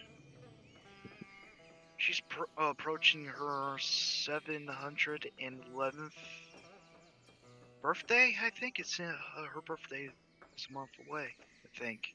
If I remember correctly. Her name is Elarian. She goes by a little nickname because, well, common or uncommon, depending on how you look at nobles. She does falconry. She gained the name of Lady of the Falcons. She has a little, what's the building called where birds are holed up at? Falconry. Aviary? Oh. Oh, no, Aviary, yes. Aviary. She has a small size aviary of sorts, where she keeps all birds of prey. And she loves them dearly. Cool, yes, she's the animal tamer of the family, surprisingly enough. Actually, really impressive. Along with Lufus. He's a cleric. He's a cleric now, but back then he used to be a paladin. But yeah, sounded like yeah. That's cool. Yeah, he sustained some injuries while dealing with necromantic stuff, essentially. Ooh, okay. If I remember correctly, that was a bad time for everyone in the family, because we didn't know he was going to live or die. He was on the cusp of death. But thankfully, Nyan provided her blessing, and he came out of it miraculously. And he lost an arm and lost his eyesight in the process. Okay. I'm sorry to hear that. He's a blind man now, but it's fine. He got around him swimmingly well once. Yeah, in the beginning it was tough, but as time went on, he got used to having no sight. Yeah, I mean it's all based on what's your surroundings. So if he learned where he ended up going, I'm sure it could be like a photographic memory. So I kind of would. Well, I mean, it's been 120 years now. Yeah. It's been 120 years now since he was blind and one armless, but I don't know if he's doing well. I don't know. That's... I don't know Put if my my arm- family is safe. I put my arm around under her other shoulder, and I just kind of shake her, and I say, "Well, we'll get you to your family. Don't you worry about it." Yeah, just and you have a family as well. Just make sure you don't go out and do stupid stuff sometimes. As much as you give me a headache. Believe me, I try not to. That's not what fate tells me, though. Jen, And with that little side quip, we're gonna go and take a break. Because it's around about that time that we usually take a break on these streams. So we're going to take a break for about 10 to 15 minutes while I go and refill my drinks and have a loo and refresh ourselves. So don't go away, and you'll see hopefully more of this ridiculousness that's going on with my poor NPCs being bullied in all sorts of different ways. Too honest, I make NPCs that really should be bullied, to be honest, because they're horrible people. Did you watch some Dylan Moran recently, by the way? No, I did not. I did not. Yeah, the quartermaster really made me think of him. Well, I'm glad the inspiration was there. So yeah, we're gonna take a break for about 10 to 15 minutes. So do the thing that makes you feel comfortable. Go and get some water. Go and get some food. Go stretch, move around. Make the thing that feels comfortable. If you are already comfortable, there will be some smooth jazz going on in the background while you enjoy the wonderful, comfortable state that you're in. So don't go away. See you very shortly. Thing to say that. For fuck's sake, interrupts dude! everyone. Jeez. Right. Hell yeah. wow, Dude. that was. I had to get meta with that one, you know. Like I had to find something to say it, like to come into. So, you know. Jeez. You don't have to. You do know this. You don't have to do that. Oh, but I love it so much. It's not a thing you have to do. Well, anyways, welcome back. Welcome back to whatever this is. This is meant to be D&D, is what it's meant to be. By accident, I can still say that I did that on purpose. Sure. Okay, whatever. Oh, God. Anyways, welcome back to what is meant to be some D&D without these guys throwing me off my train of thought all the time. Yeah, our heroes are currently basically trying to figure stuff out. Resting is the best description we can call it. I can talk about. I'm waiting for the ship their airship to take him to be repaired and to take him somewhere. It is yet to be discovered where, but at least somewhere away from their slightly tense situation of being in the middle of a forest. So, Sykes and Lyra, you are sharing a moment beside a bunch of graves. Farrell, you have been recruited or have been recruited or have recruited a small troop of monkeys. Atlas, in your bid to help repair this ship, is there anything in particular that you would like to do? So now, I would say it's about the time now is sort of late morning, early afternoon. Well, Atlas is still kind of shaken up from the confrontation with Kamala, so he's just trying to get his mind off of things and keep busy. Fair. Absolutely fair. Yeah. Absolutely fair. Very, very fair. Farrell, is there anything in particular? I am going to try to find Sykes and see what the situation is. But I hope the monkeys don't draw too much negative tension my way. Are you trying to be stealthy, or are you just trying to look? You're trying to look casual. I'm just gonna try to look casual. Yeah, I'm just gonna try to look casual. That nothing weird is happening at all. Okay. Sorry, the pen just fell here on the floor. Roll me either a persuasion or deception check as you try to look casual. This is just a general vibe check. Funny if you rolled a nat 1. Oh, if I did deception, I definitely would want to, because Farrell's not a liar. 22. That's pretty good, actually. That's pretty good. The air of, yeah, no, this is normal. This is fine. This is perfectly normal to have a troop of monkeys just going. after you. Just walking through the middle of the camp. It's perfectly normal, and you're an insightful I think people have individual. known Feral for long enough. Where it's like, Yeah. that makes sense. Well, it's mainly for the camp we're talking about, and you're an insightful and perceptive individual. You're getting looks. You're getting some looks. The crew and various remaining passengers of the group are watching you walk past, but you're just waving it off. It's normal. It's perfectly fine. GM. We just I think we just lost a Zelda. Zelda. Oh, No, Zelda's here. Yeah. Stopped There we up are. everything. Pop. Yeah, I'm here. My internet took a massive shit. Yeah, no worries. You're back. I was kind of confused why Ruben's camera was so weird for a second. Like, what the heck happened? But you do eventually find Sykes and Illyria in the sort of quieter area of the camp. And then I bring a bunch of screaming monkeys.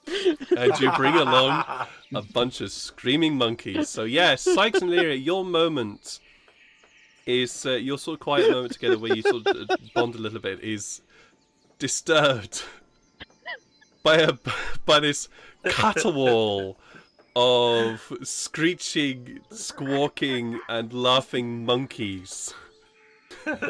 Being led by Farrell. Oh, okay. So I have to ask this: what kind of monkeys? Are we talking like spider monkeys, Spider monkeys. or Yeah, We're talking small, the I capuchin think, monkeys. capuchin monkeys. I'm going to say the Farrell turned capuchin into one of monkeys, these and we're going to before. say that the capuchin monkeys here are native to native to this jungle. So that's what we're going with. oh, she knows them a little bit too well. She just looks at him and go, reminds me of it.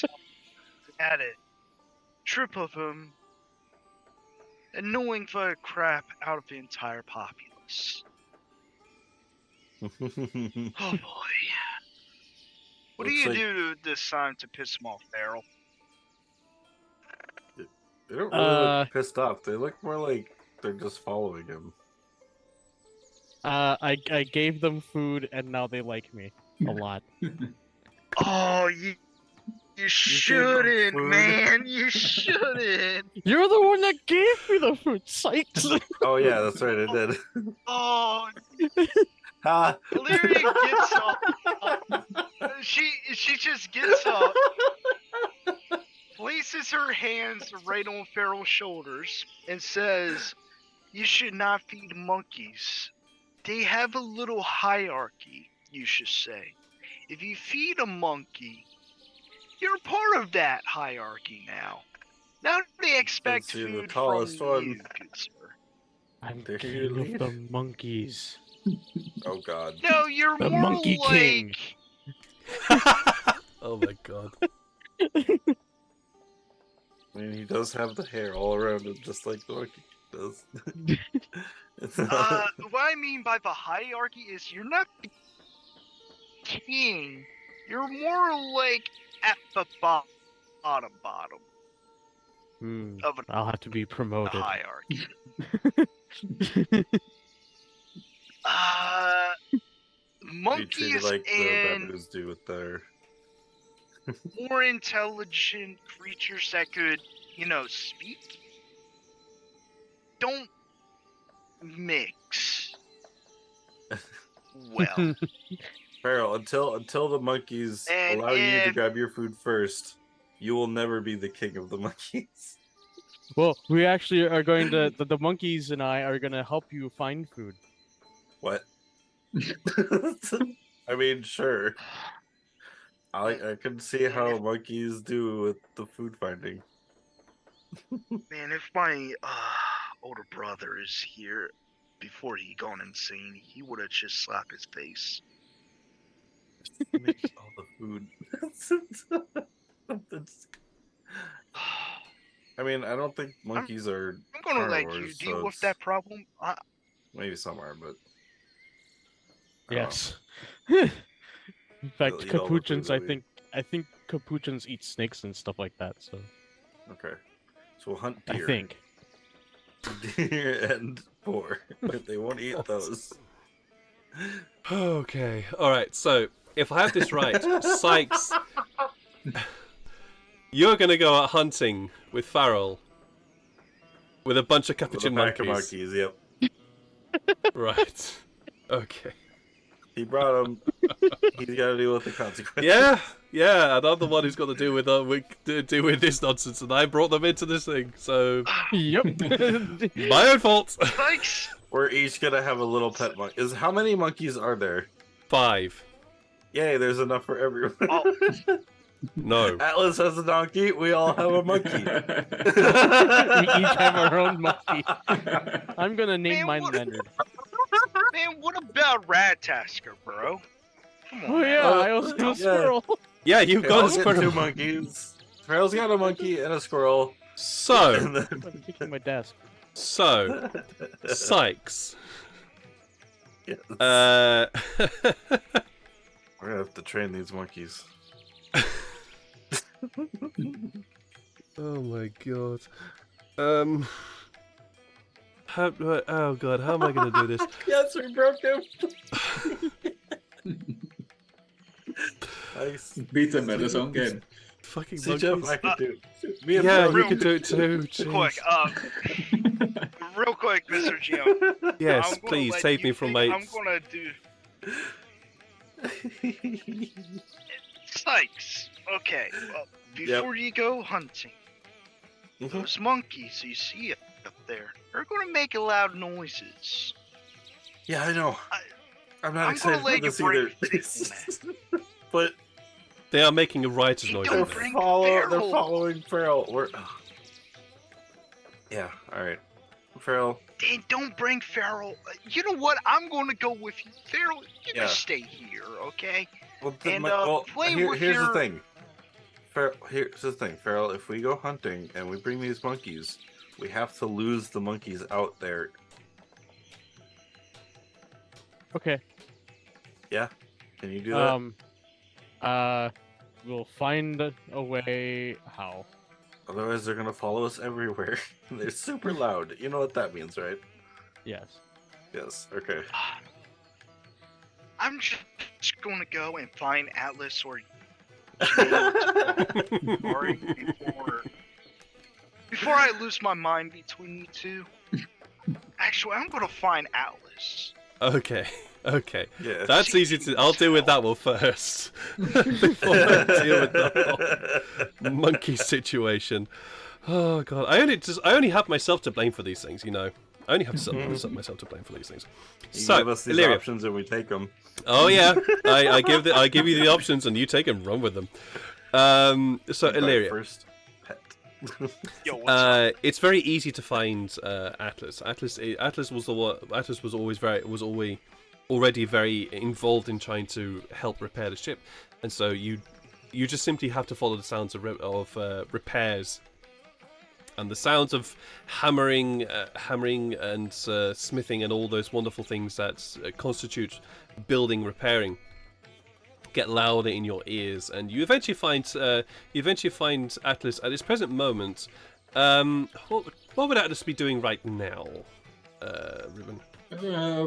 Well, he would be in the wood workshop, so he's probably trying to shape planks to cover some holes in the ship. Absolutely. You find him currently sort of planing out a plank. It seems to be going pretty well. You can see a few nicks where he's not quite followed the plane through all the way, but it's not looking too bad for someone. Picking up a new hobby, Atlas? Oh, hey, Illyria. Yeah, I got showed how to do this. I wanted to help out a bit, get the ship back in order, and this is actually kind of fun. Kind Well, I of mean- reminds me of doing repairs on the roofs back at the farm, back at home. Well, if we go to Dyal Chadda, I think there's a good few fine folks for you to chat up and learn new skills from. If you're ever interested, I think you're going. I think you're gonna like the Comforter guy. He's a funny folk. Well, he's a funny little what do you call it? Halfling?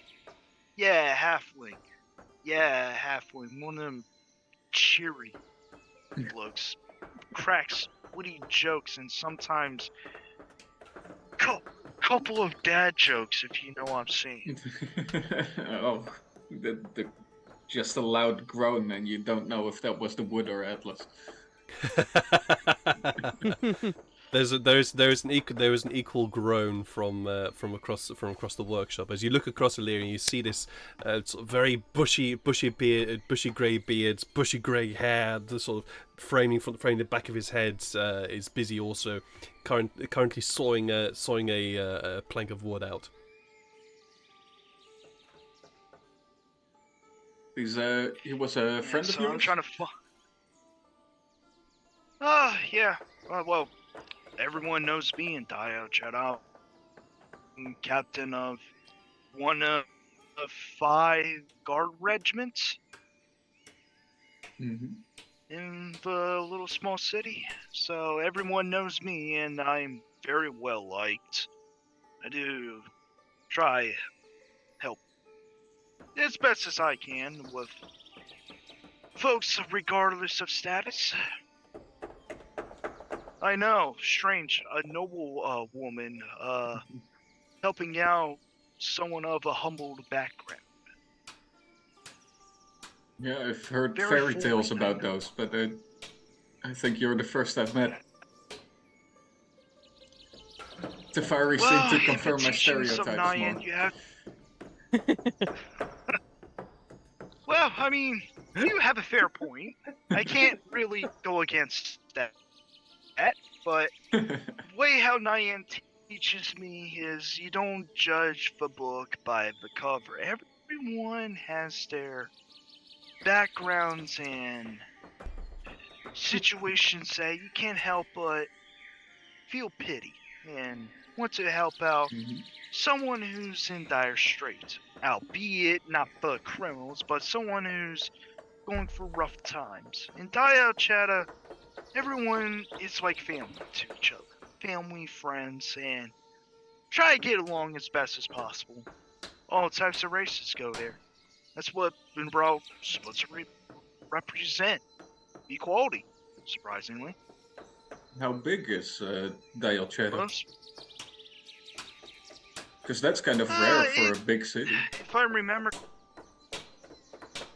it's not really a big city. It's a very, it's on in the beginnings of a small city, not a huge one, just a small city.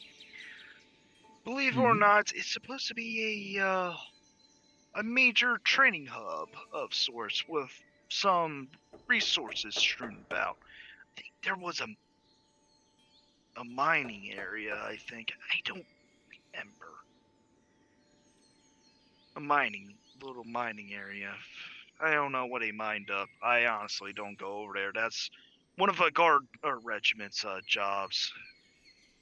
The Mhm. Buccaneers, I think. That's what they call themselves. They have like this little, what do you call them? Swashbucklers? Well, bucklers? It's hard to remember all the regiment's weapon types. Fair I enough. was They all mainly gotta specialize in prioritizing. something. I was mainly specialized with single-handed weapons. Yeah, you still Single-handed weapons. you still didn't forget how to use those. It's part of my blood. Well, not part of my blood, but it's part of who I am today. I'm just a simple guard. A simple guardswoman who's trying to find her way back. That's all. Albeit, my husband says otherwise.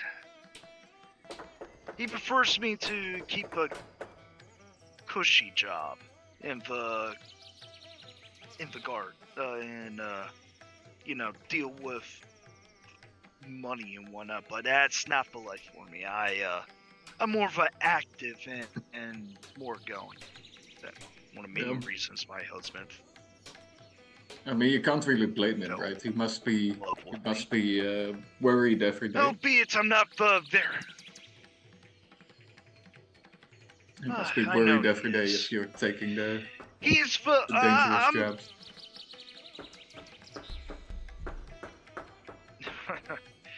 Well, I mean, being a guard comes all kinds of dangers. Trust me, Exactly. there are a few times where I had to get actively involved in drunken brawls.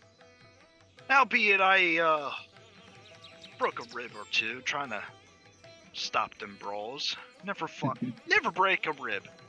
Atlas, never do. Because it sucks. And just breathing alone sucks.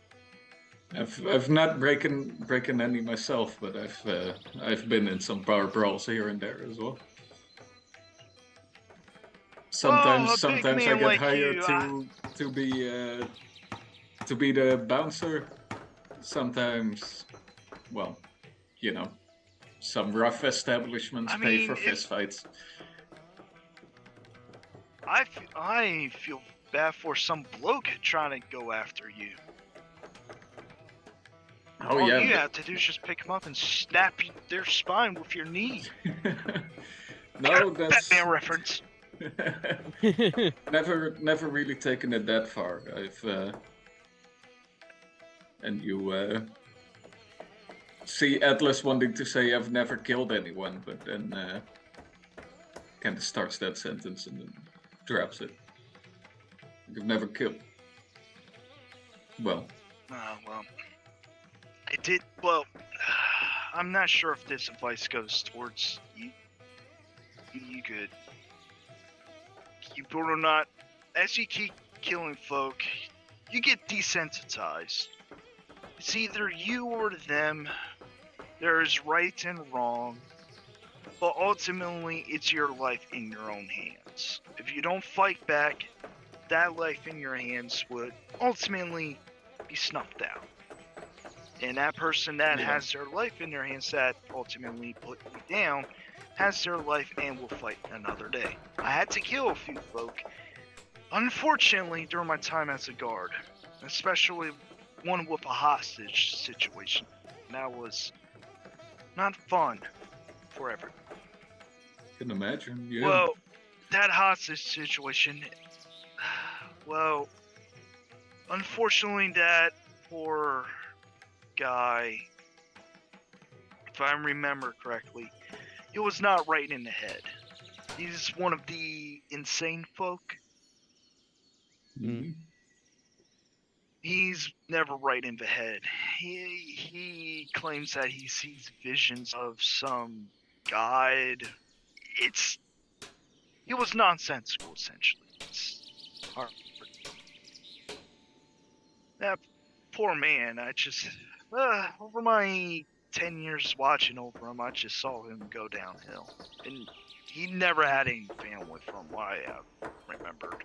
He was by himself, kept him to himself and babbled. Nonsensical. But unfortunately, he just snapped one day. Out of nowhere. Fortunately, I had to put a sword through his chest after, shoved a hostage to the side and, I had to do the deed. Well, but unfortunately, did the it's one of survive? the main deaths that would. They survived, but albeit traumatized. It's one of those deaths that sticks to you. One of many, including Kamala. I promised her of rebuilding Boone Brawl so that it could accept tieflings again, but guess in the moment of anger I killed her. Well, make her own death store and then finish the job. Yeah. Yeah, we both kind of did. But like I said, as you are exposed to death, you will become desensitized. The actions that you cause everyone around you will be affected. That's just you.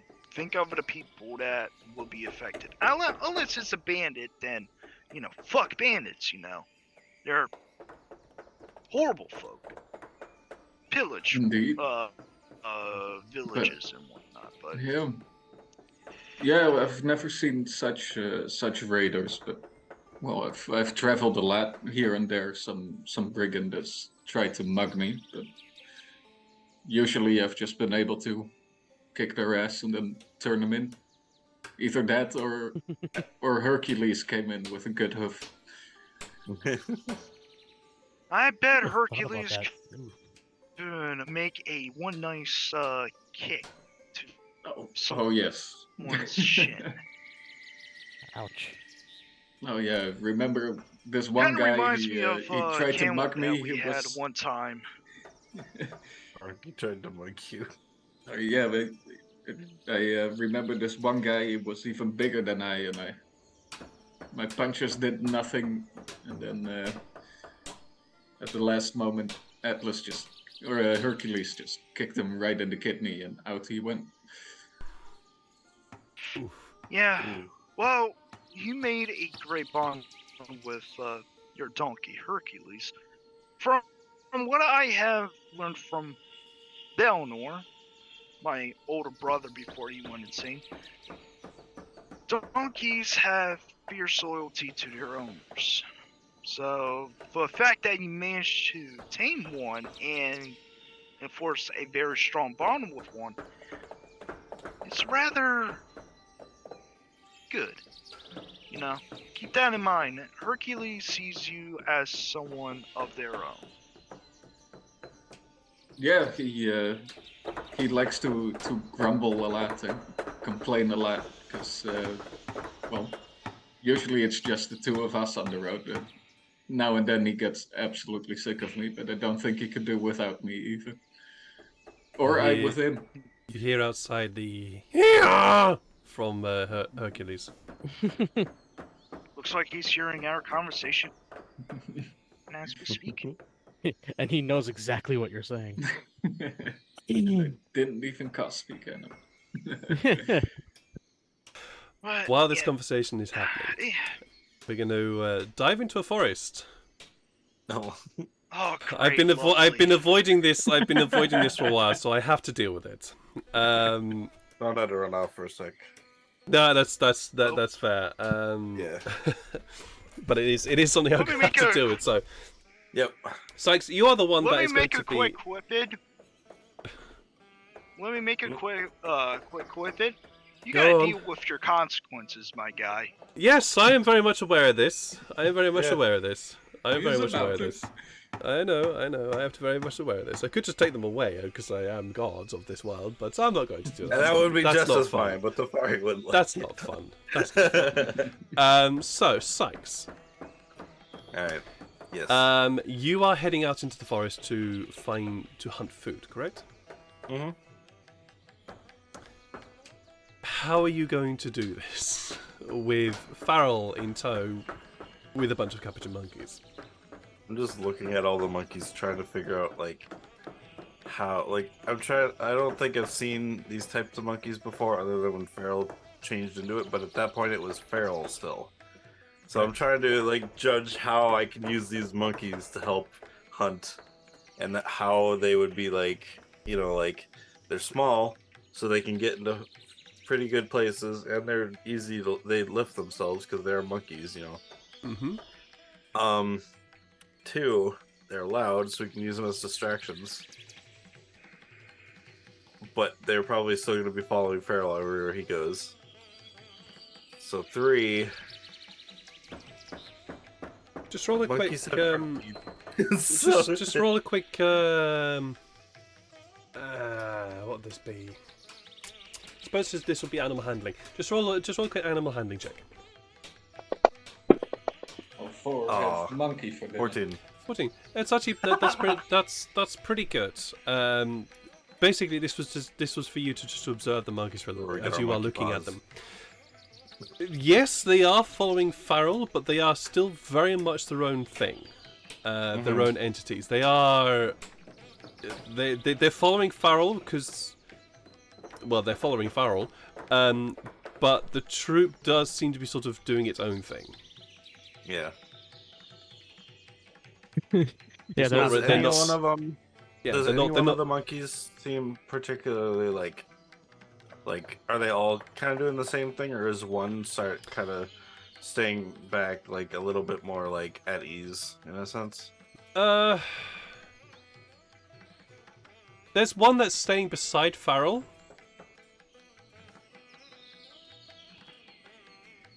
And is Yeah. doing a lot of yelling.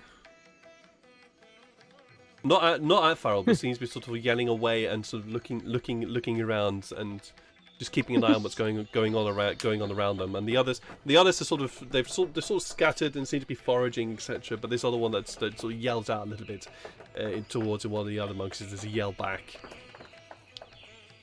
So he's like, I kind of like he might be communicating with the other monkeys. I don't have. Could be, you don't know. But I mean, with a 14, that's all you're really gonna get. yeah.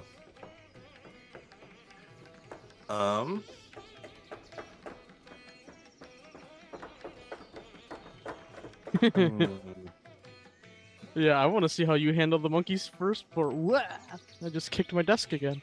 Before I cast I animal friendship interjected. on the one by Farrell. Okay. Let me just have a quick look at that spell, just so I have the right spell in my head. Otherwise, it'll be Yeah. I'll be doing the wrong thing. Where are you, animal friendship? I forgot you had that too. Oh no, you have to give it more food. Okay. Intelligence is 4 or higher. Okay, let me just have a quick look at the stats of this monkey.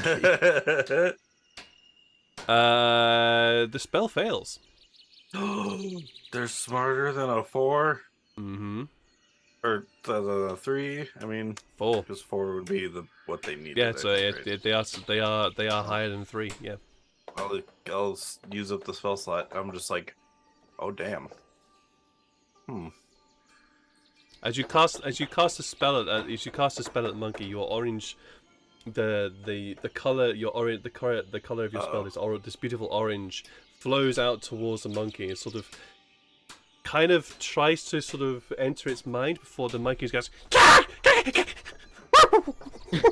Alright. and begins to sort of scurry away from you.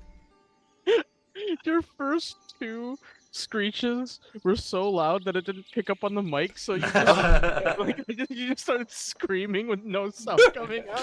That was really I probably clipped out the mic a bit there. Whoops. Oh, that was really funny looking. Just going, just like no sound being made. Whoops. Oh, that was great. Well, Farrell, my plan was, I think this guy right down here might actually be the leader of the 5. I was hoping if I could get him to be friends, he might be able to tell the other 4 what to do and actually help us in the hunting. You have animal handling, right? I mean, so do I. Or you know how to handle animals correctly. Well, I mean, that's how I kind of figured out this guy might be the leader, but maybe. I mean, it just seemed like he was shouting around, but still standing next to you. But it looked like he's run off. Oh, well, now he's gone, so. Where are the others? Are they still here? The others? Roll a perception check.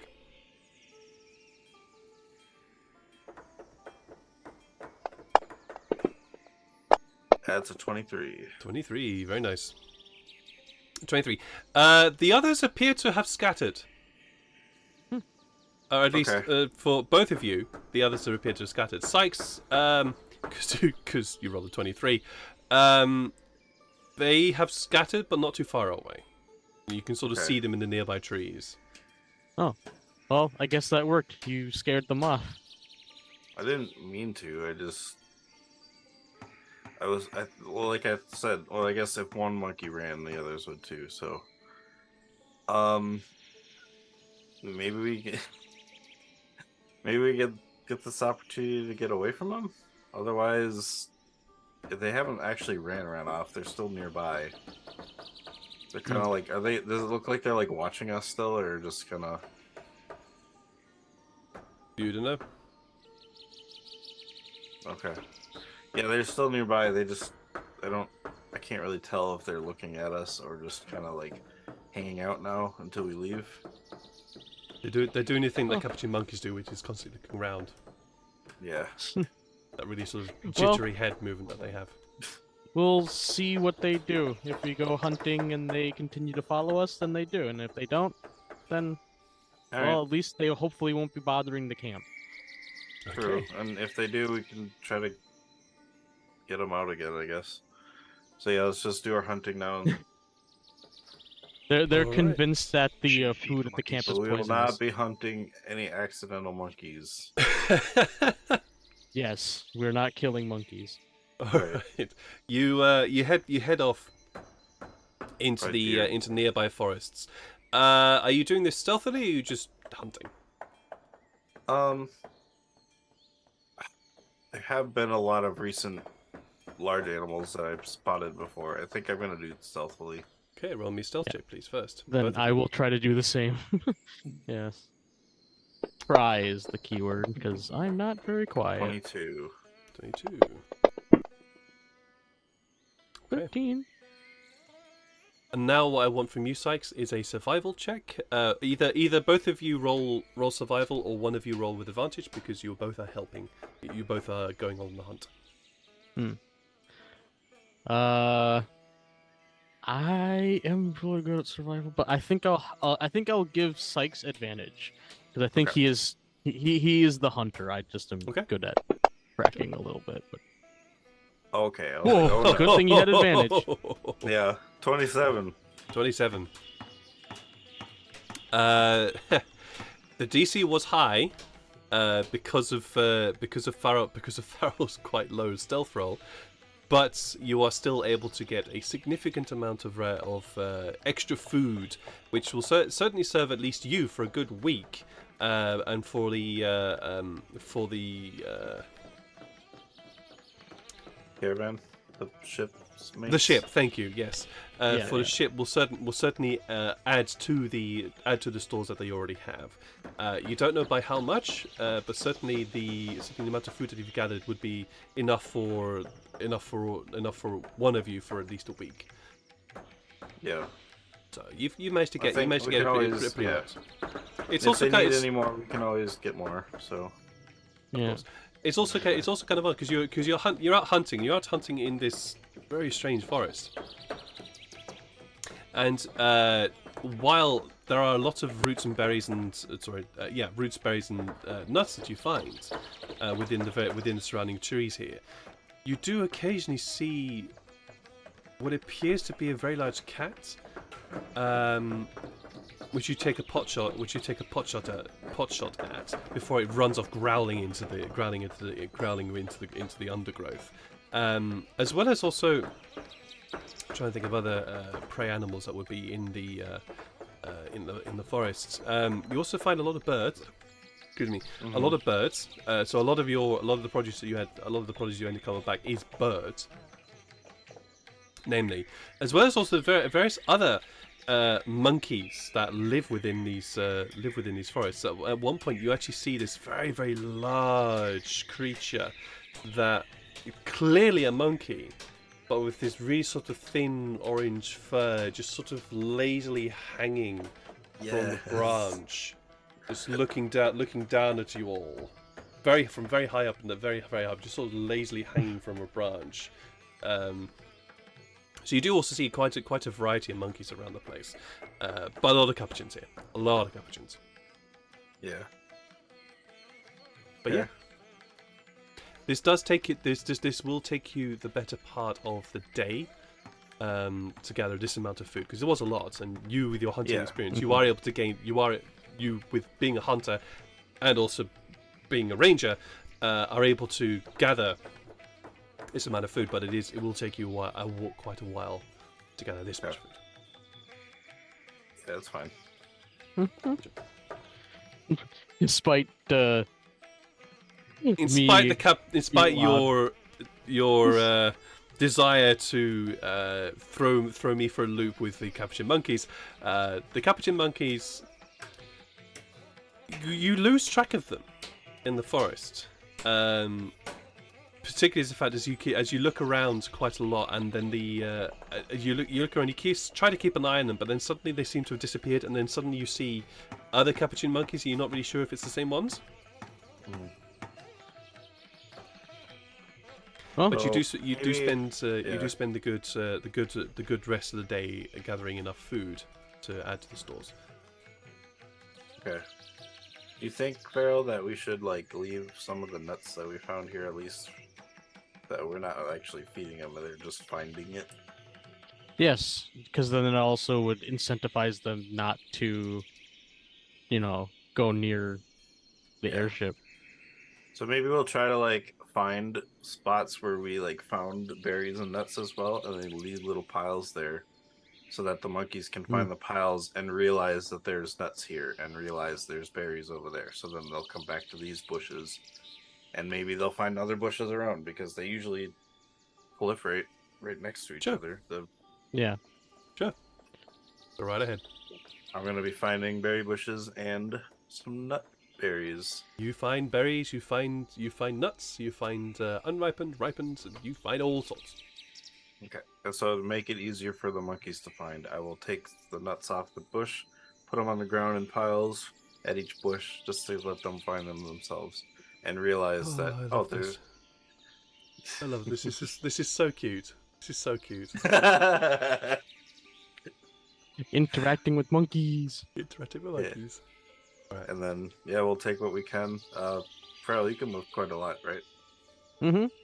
Okay. Yes. I'm we'll take all the meat and leftover berries and nuts that we have and bring them back. Sure. All right. Atlas and Lyria, is there anything in particular that you two want to be doing until in this sort of last moments of the day? I should say. Is there any big objects that need to be lifted that requires more than Atlas? There are a few. You actually find there are a few, and many of the large objects that are now being carried or supported are actually now being taken inside the ship. It appears that the ship itself is now floating of its own accord, and you end up helping move many of the timbers and pieces of metal. Very strange sort of twisted pieces of metal that have been melted and sort of molded and melded into very very odd shapes. But these shapes are still very large, but they are very very odd. And you you help carry them in. But at a certain point within the ship, you are told to hand these pieces over to a troop of gnomes, who then sort of take it from you with almost dropping like mechanisms. They forget how heavy these things are, and they get taken into one of the rooms on the lower deck of the ship. You are not allowed to enter those rooms. She's not going to do that unlike certain someone that we faithfully know, but she's going to keep it to herself so that Tafari doesn't have other plans. Is there anything that weighs up to 500 pounds or less? Oh yeah, plenty. Which ones are very most important? If you are offering your services, you get directed as to what should be taken. by many of the by various of the gnomes, and occasionally the chief engineer will walk up and go, no, not that one, not that one. You want the other one, that one over there, the more twisted one. Don't worry about it, just take that one. That needs to go in now as well. That needs to go in first, and then the one you got in your hand. And so you basically get if you're helping out, you will get directed as to what needs to be built and what needs to be made. Okay. How's the crew looking? Like, are they exhausted? Roll an insight check. Yay, my favorite, and I got a +1 into it. Woo. Could be worse. Yay! It doesn't take a very high insight in order to know that the crew are tired. Particularly the chief engineer. Gonna help. The chief engineer is the one who seems to be the most exhausted of everybody. But the general state of the crew is one of how best to put this, positiveness. I got you.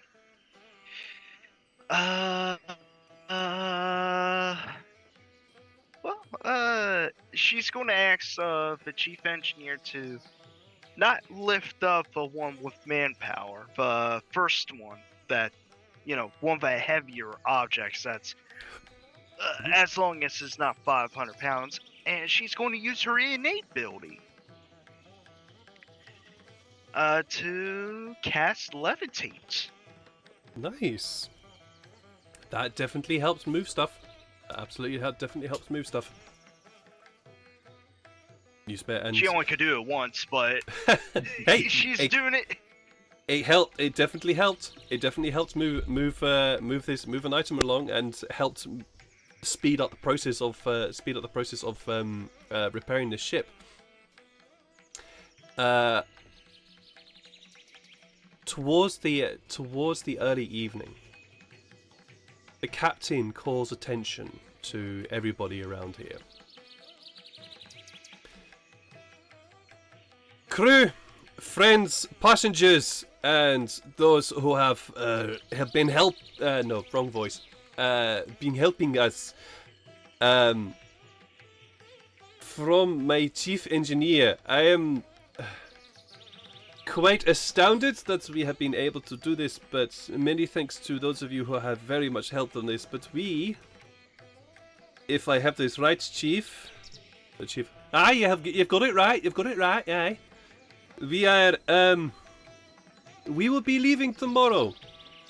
We will be leaving this place. Nice.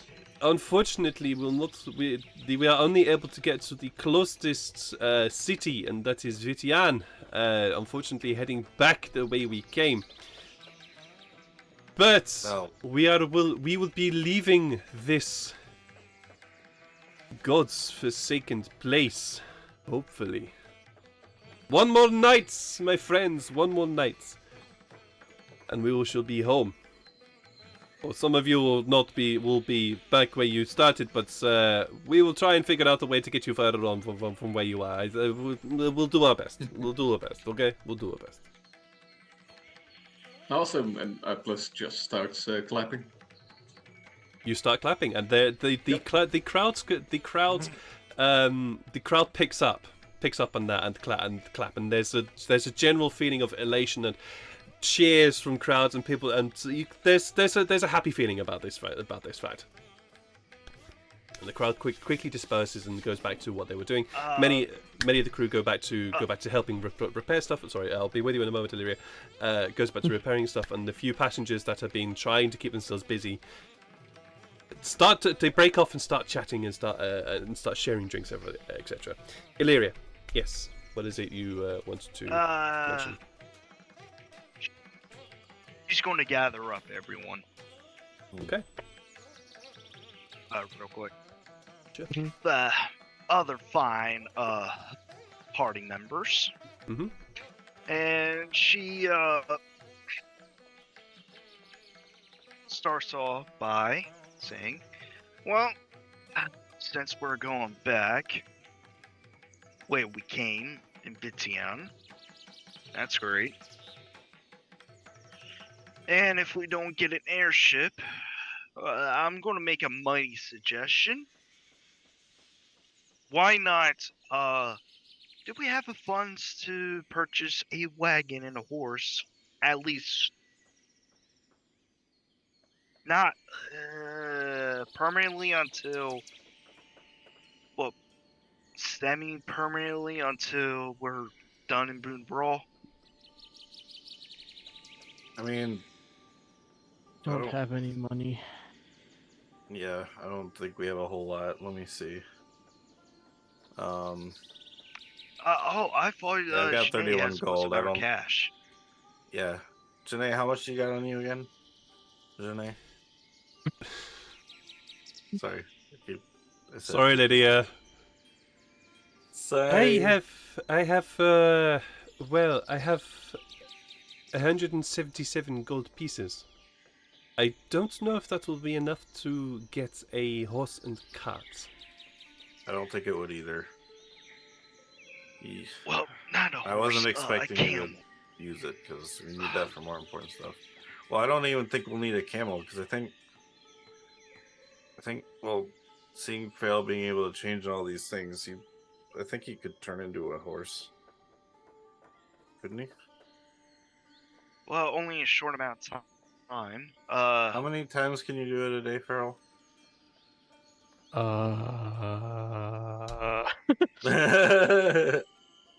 Well, I do know Well, my even- way around on these ships. I've traveled with them for quite a bit, and usually because of my work, I can travel for free, but I could try to get you a discount. Honestly, I don't Not even think afford it. like we're already this far, and we've proven we can do okay going through this place.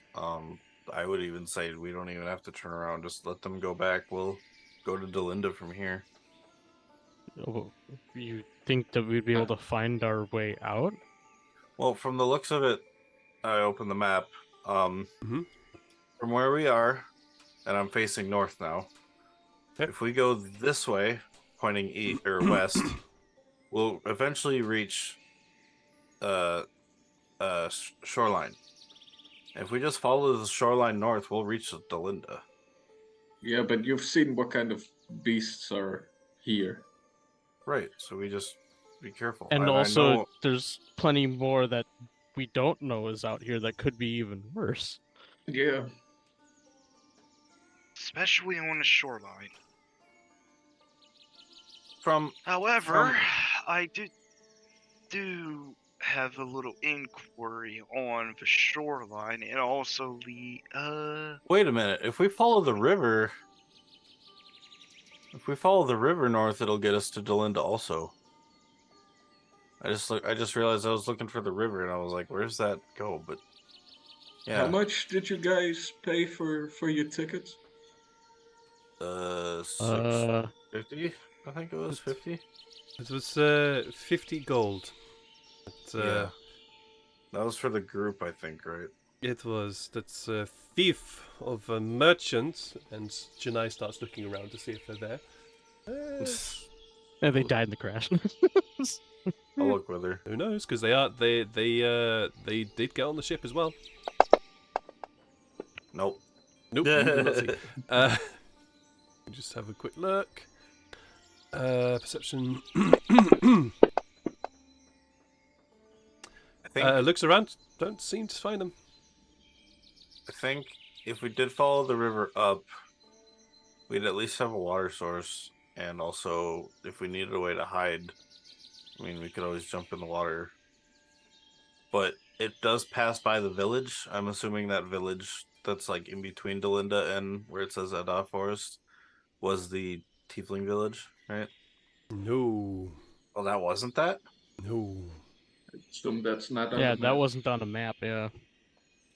Okay, well, that's just what I was assuming because it shows like the little building out there. Well, It does. But are It you does sure show. that's- You are correct. There is a build. There is the symbol of the village there, but The temple is not Something marked on your else, map. Okay.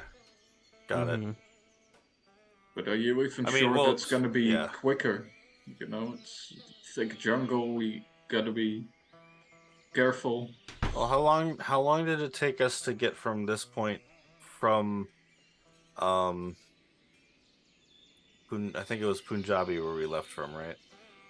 Or No, you oh, left it's Chakram. from yes, Chakram. Okay, yeah. So how long did it take us to get from where this spot where when we got attacked? Mhm. How many To days where? was it from Chakram? From Chakram to when we got attacked by the Sky Terror. How many days was it? It wasn't even a day. Okay. It wasn't even a day. You got the ship took off and started heading northward, and during that journey, you got attacked. So you actually made quite significant distance. You made basically what would effectively be able to be a day's journey on foot, within a few hours. Yeah. Okay. So Well, it's up to you guys. We could go skyward, get attacked by another Sky Terror, well, or be attacked by stuff. Potentially be attacked on stuff, but on the ground that we could potentially take. well, Or not. Or I'm also totally down for going back into the sky because if we get attacked by those sky sharks again, then if I we can try and do go tame back to Vition and follow the Hopefully. shoreline, like you said, we could end up in Dyal Chadda, right there. then I guess we Oh, hit a that's couple not far villages from at here, then? first. Yeah. Oh, it's not far. She points at the map, Well, that's like what where yeah. Dyal Chadda is. Roll a. Oh, I need to roll. Well, whoever wants to do this can roll for me. This would be a survival check. Okay. Well, Sykes for sure. Sure. Well, Atlas has looked around maps Aha! in this area and traveled, so Natural 20 Is for that- 29. depends That's on 20 for what's 29, very about nice. it. Yeah, go for it, Atlas. Nope. Yeah, 9. Yeah, not great. But Sykes, you're looking at the map, and you're looking at the distances, and you're looking at all the various different markings. hmm It's then you realise that if you were to travel on foot from Vityane to Dyal Chadda, hugging the coast, for one, there is only one village between Vityane and Dyal Chadda, and that's very close to the edge of the forest. And then there is nothing between that village and Dyal Chadda. And what's more, that distance, you're looking at about 4 to 5 days' journey on foot. Oh, I wasn't talking about the right. When I was talking about the shoreline at first, I wasn't talking about the right one. I was talking about the left one. The left one to Dyal Chadda that way? No, like if we were to walk to Delinda, we'd go to the left shore and go up. That's even longer. That's even longer. That's even longer. If you were Go to walk to go back to Vityane and then go back. if you were to walk, if you were to go on foot, I'm not saying not. I'm not saying don't do that. I'm just telling you, if you were to go on foot, the entire way, you're looking at an 8-day journey How long from where we are right now? from where you are. If you were to walk through the forest, It looks about halfway, so maybe 4 days then, I guess. oh, that little marker that you got there is not where you are. Oh, well, okay. I wish I knew where we were. You are much closer. You are much further down, down the peninsula, which is the reason why Vityane is the closest city. Oh, okay, yeah, that makes more sense. Okay. You're looking at about a Yes. 7-day journey. 7 day journey. Okay, then never mind. That's we'll go not back to Vityane. that's also not taking into account the fact that you are traveling through forest. My And suggestion is that's what your natural 20 gets you. Yeah, that makes more sense. I thought we were like halfway. No, you are not. You should put a dot that says where the party is. No, I was kidding. You are here. Yeah, the Scarlet Guard, and then the other group too. You know, for the Oh, that'd actually be fun just to see where we're at. yeah. Should we change it? Anyway, But yeah, no, Vatian sounds more appealing then. However, we wish to not go back to Vatian. If you recall what happened. oh yeah, because whole entire shenanigans with what's his face? This mange boy, his brother, sibling. Mm-hmm. Poor Atlas, you're bear. familiar with What? the apparently Bunabral does not like magic or mages or something. Is it though? Like, I guess Yeah, we don't heard actually about know that. what's going on.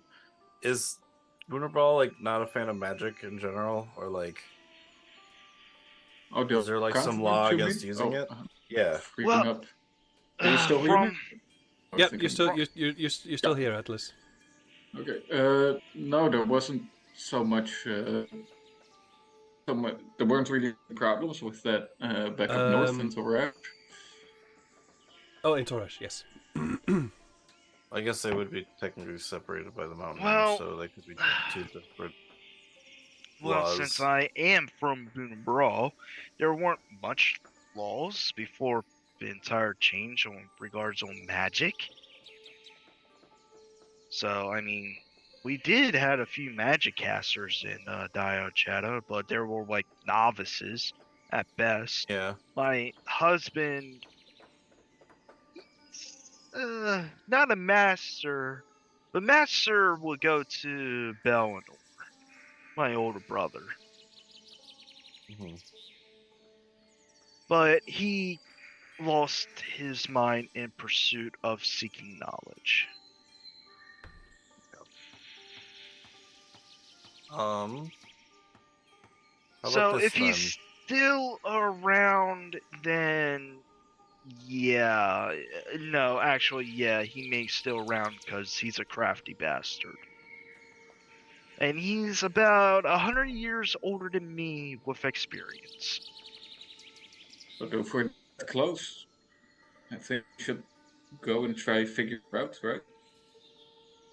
You want Well- to see your family again. If we're close, why not go? Well, we are closer to Dyal Chadda than Dalinda, and I prefer. I'm sorry if I sound selfish, but I prefer to go to my home place than Dalinda. Yeah. And it is a small city, so we get more benefit out of it than going to Dalinda. And who knows, we may get a carriage over there if Well- if everything goes well. I could use captain- my rank a little bit. Yeah. We could go. Yeah, try to Talk- find out if you can find some people you know. Yeah, like I said, I got connections in Dyal Chadda. Right, but you guys don't want to go back to where you came from? What's the story there? Um, Let's make this a story short. Well, we met up with Tafari's sibling somewhere in his lineage, and older brother. things went awry. We kind of had used magic inside of some guards, which that was fun getting out of the city.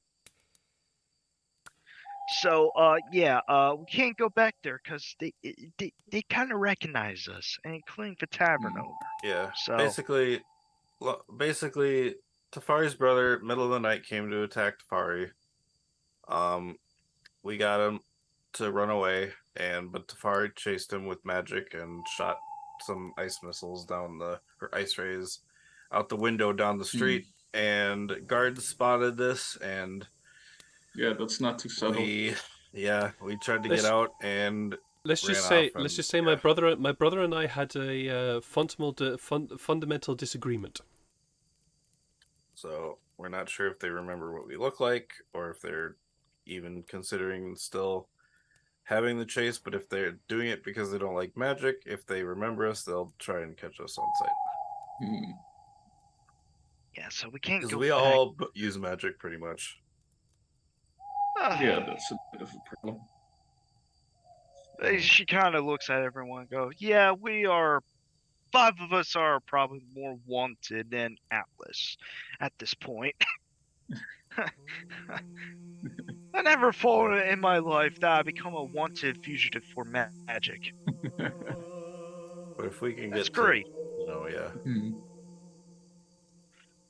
Man, I wonder what goes for Nyan's mind when she set Well, up my journey with yeah. you guys. Maybe she has plans. Same with Kynan. Like, I've been worshiping him with the every kill I get, as part of the cut, or as part of the skinning. I kind of think to myself as a thank you for providing this bounty, kind of thing. And yeah, because he is the god of hunting. And Well, I think that was it, right? Yeah. It's been a while. well, for those that don't know about Nyan, she is the goddess of justice, the judgment Mhm. herself. So you kind of put 2 to 2 together on Yeah. what she does. Yeah. Well, back on topic at hand, I think we kind of sidetracked it a little bit about I wonder talking if the- about gods and Yeah. whatnot. I wonder if the captain would, because since his ship would be getting fixed, would they provide him with a new ship since he's got to still technically do his job in travel? Maybe he could give us a free ride. No, I haven't even been here for. I haven't even been here for, I don't know, 50 to 60 years. So I don't know. I don't even know much. She points at that. Well, we could go that, talk to the captain too, airship. and see what he thinks. So we could ask him what's going to happen when he gets back. Hmm. We could Well, always let's- ask him, since we saved his ship and also helped repair it and, helped to get back in the air. If we manage to help him get all the way back to town, maybe he can get us to Dyal Chadda. Yeah, let's ask him. Why not? I wanted to go ask him about preparations for just in case we meet that sky turtle again. Yeah. I mean, I bet he's thought about this. I doubt he's forgotten, but just want to Yeah. check up. All My right. confidence kind of soared a little bit, Atlas. I wonder who will win, a Sky Terror or you, Atlas. I know I'm going a little bit far. Do you think you could lift the Sky Terror if it wasn't flying? Oh, I know, I'll try.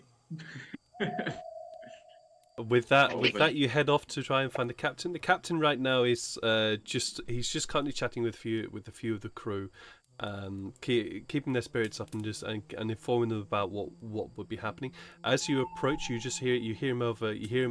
overhear him saying to one of the crew members, who seems to be a little bit more well dressed. The sleeves are rolled up and everything, and he seems to be very relaxed in sort of relaxed posture, but he seems to be a little bit more well dressed than the other crew members.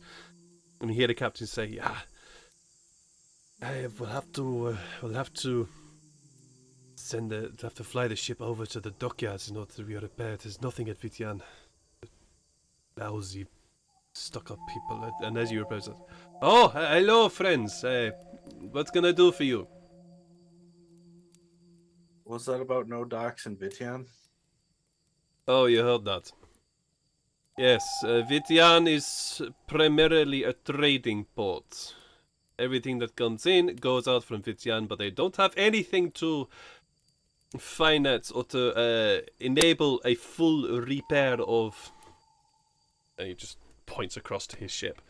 They don't have anything that enables a full repair of her. Small things, yeah. Broken spars.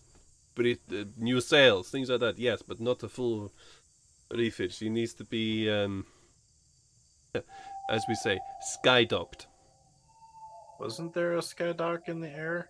Like, or either near Vitian? Like, I saw something in the sky, like, where Oh, you're talking about the port? Ships were coming in and... Yeah, the port. Yeah, that's just the port. Oh. That's just the port. Where would the closest that be then? The sky dock. That's Tramin.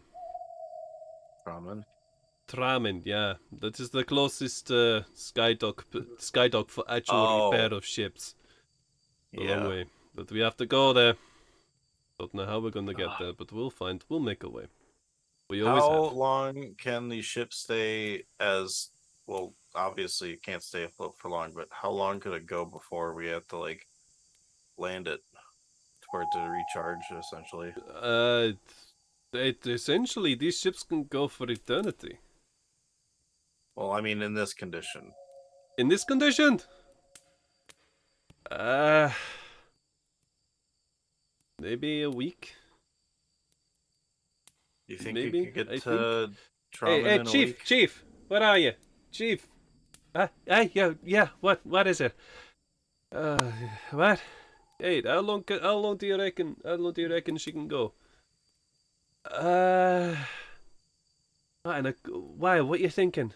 Well, we have to get to Tramin to fix her up. Oh, shite, yeah, of course. Well, if we get some time in Vityan to do a few more repairs, I could get her there. Hopefully, I think. There's no docks in Vitian. They're not gonna fix what little... No, they won't fix. They won't fix it. We'll have to make repairs ourselves. We could help you make better repairs, I'm sure, than Vitian. I'm sure you could, but you're not allowed in many of the places of the ship. Even Captain here is not allowed in those places. Hey, I'm not allowed in those... Sorry. I'm gonna make it up. I'm speaking something I just thought of. It doesn't have to be an option, but what do you say? We help you get to Vitian, or we help you get to Tramin.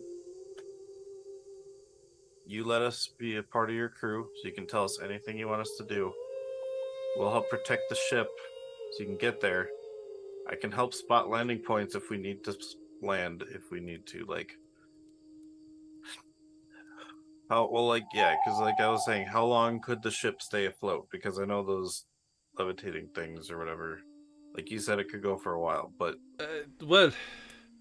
if we needed to land to make repairs for, like, a day... That's what I'm saying. We could do that. That could be a thing. If we have to stop, we could limp. As I said, we'll get to Tramin. We're going to have to. I don't want to buy a new ship. If we have to land to make repairs, we'll do it. It's cheaper to repair than get a new one. If we help you get to Tramin and help protect the ship, can you get us, after we get to Tramin and you get your ship repaired, can you get us to Dyal Chadda and Maharashtra? I have a business to run. I can get us Okay, close. at least Dyal Chadda then. To help save it. I am, and I'm very, very appreciative of that, big man. I still don't know your name. Atlas. That makes sense. I understand that. Yeah. Okay. Atlas, big man, makes sense. Atlas just looks confused. He's okay. Fair. Absolutely fair. Mind if I pitch in real quick? So we could get to Tramin first. Of course, protection and whatnot. Sykes, I know you're trying to multitask on many things, but we're pushing the ship to the limit right now. So that's what I'm saying. Okay, so instead of also let's focus on, Chadda. before we do anything else, focus on what we can do. After that, we could work something out. All right? Okay. Let's focus on one step at a time. Okay. let's go to Trauman and figure out where we need to go Yeah. before Okay, everything well, else. we'll help you get to Trauman. We could talk there later. Otherwise, yeah, that's fine. Okay. I know. All right, Captain. I know you got a business to run, but if you could, well, not pull any strings or anything, could point us to the right direction or see if there's any folks that could help us, because I'm trying to find my family a little bit. So I'm trying to get to Dyal Chadda, That's where my family is located. So if you could find people, Actually, yeah. carriages or not, can you do that? If you could help us find people to help us get to Del Chada, if you can't, Roll. that would be even helpful. Roll me a persuasion check with advantage, please. Yeah, I'll let you do it because This is Illyria. No, I know. I was just saying because Oh, you're asking the wrong person. I have a -1. Oh, I have a But +1, also but with he advantage. also asked Illyria to do it, so we do have advantage. This is gonna suck. Look. How about this? You help me and my crew. We get to Ramen. The docks, it's gonna take months to get this girl repaired. She is so severely damaged. It's gonna take months. I'll get you to Ramen. And then I'll try and contact a colleague of mine. Get them to take you. If they are heading north and they are there, the big if, but if they are heading northwest, he says, thinking about the compass points. If they're heading northwest and they are there, so it's a big if, but if they are there, I'll ask him to take you on as part of the crew and then drop you off at, where was it? Dyal Chadda. Del Chada. Dyal Chadda.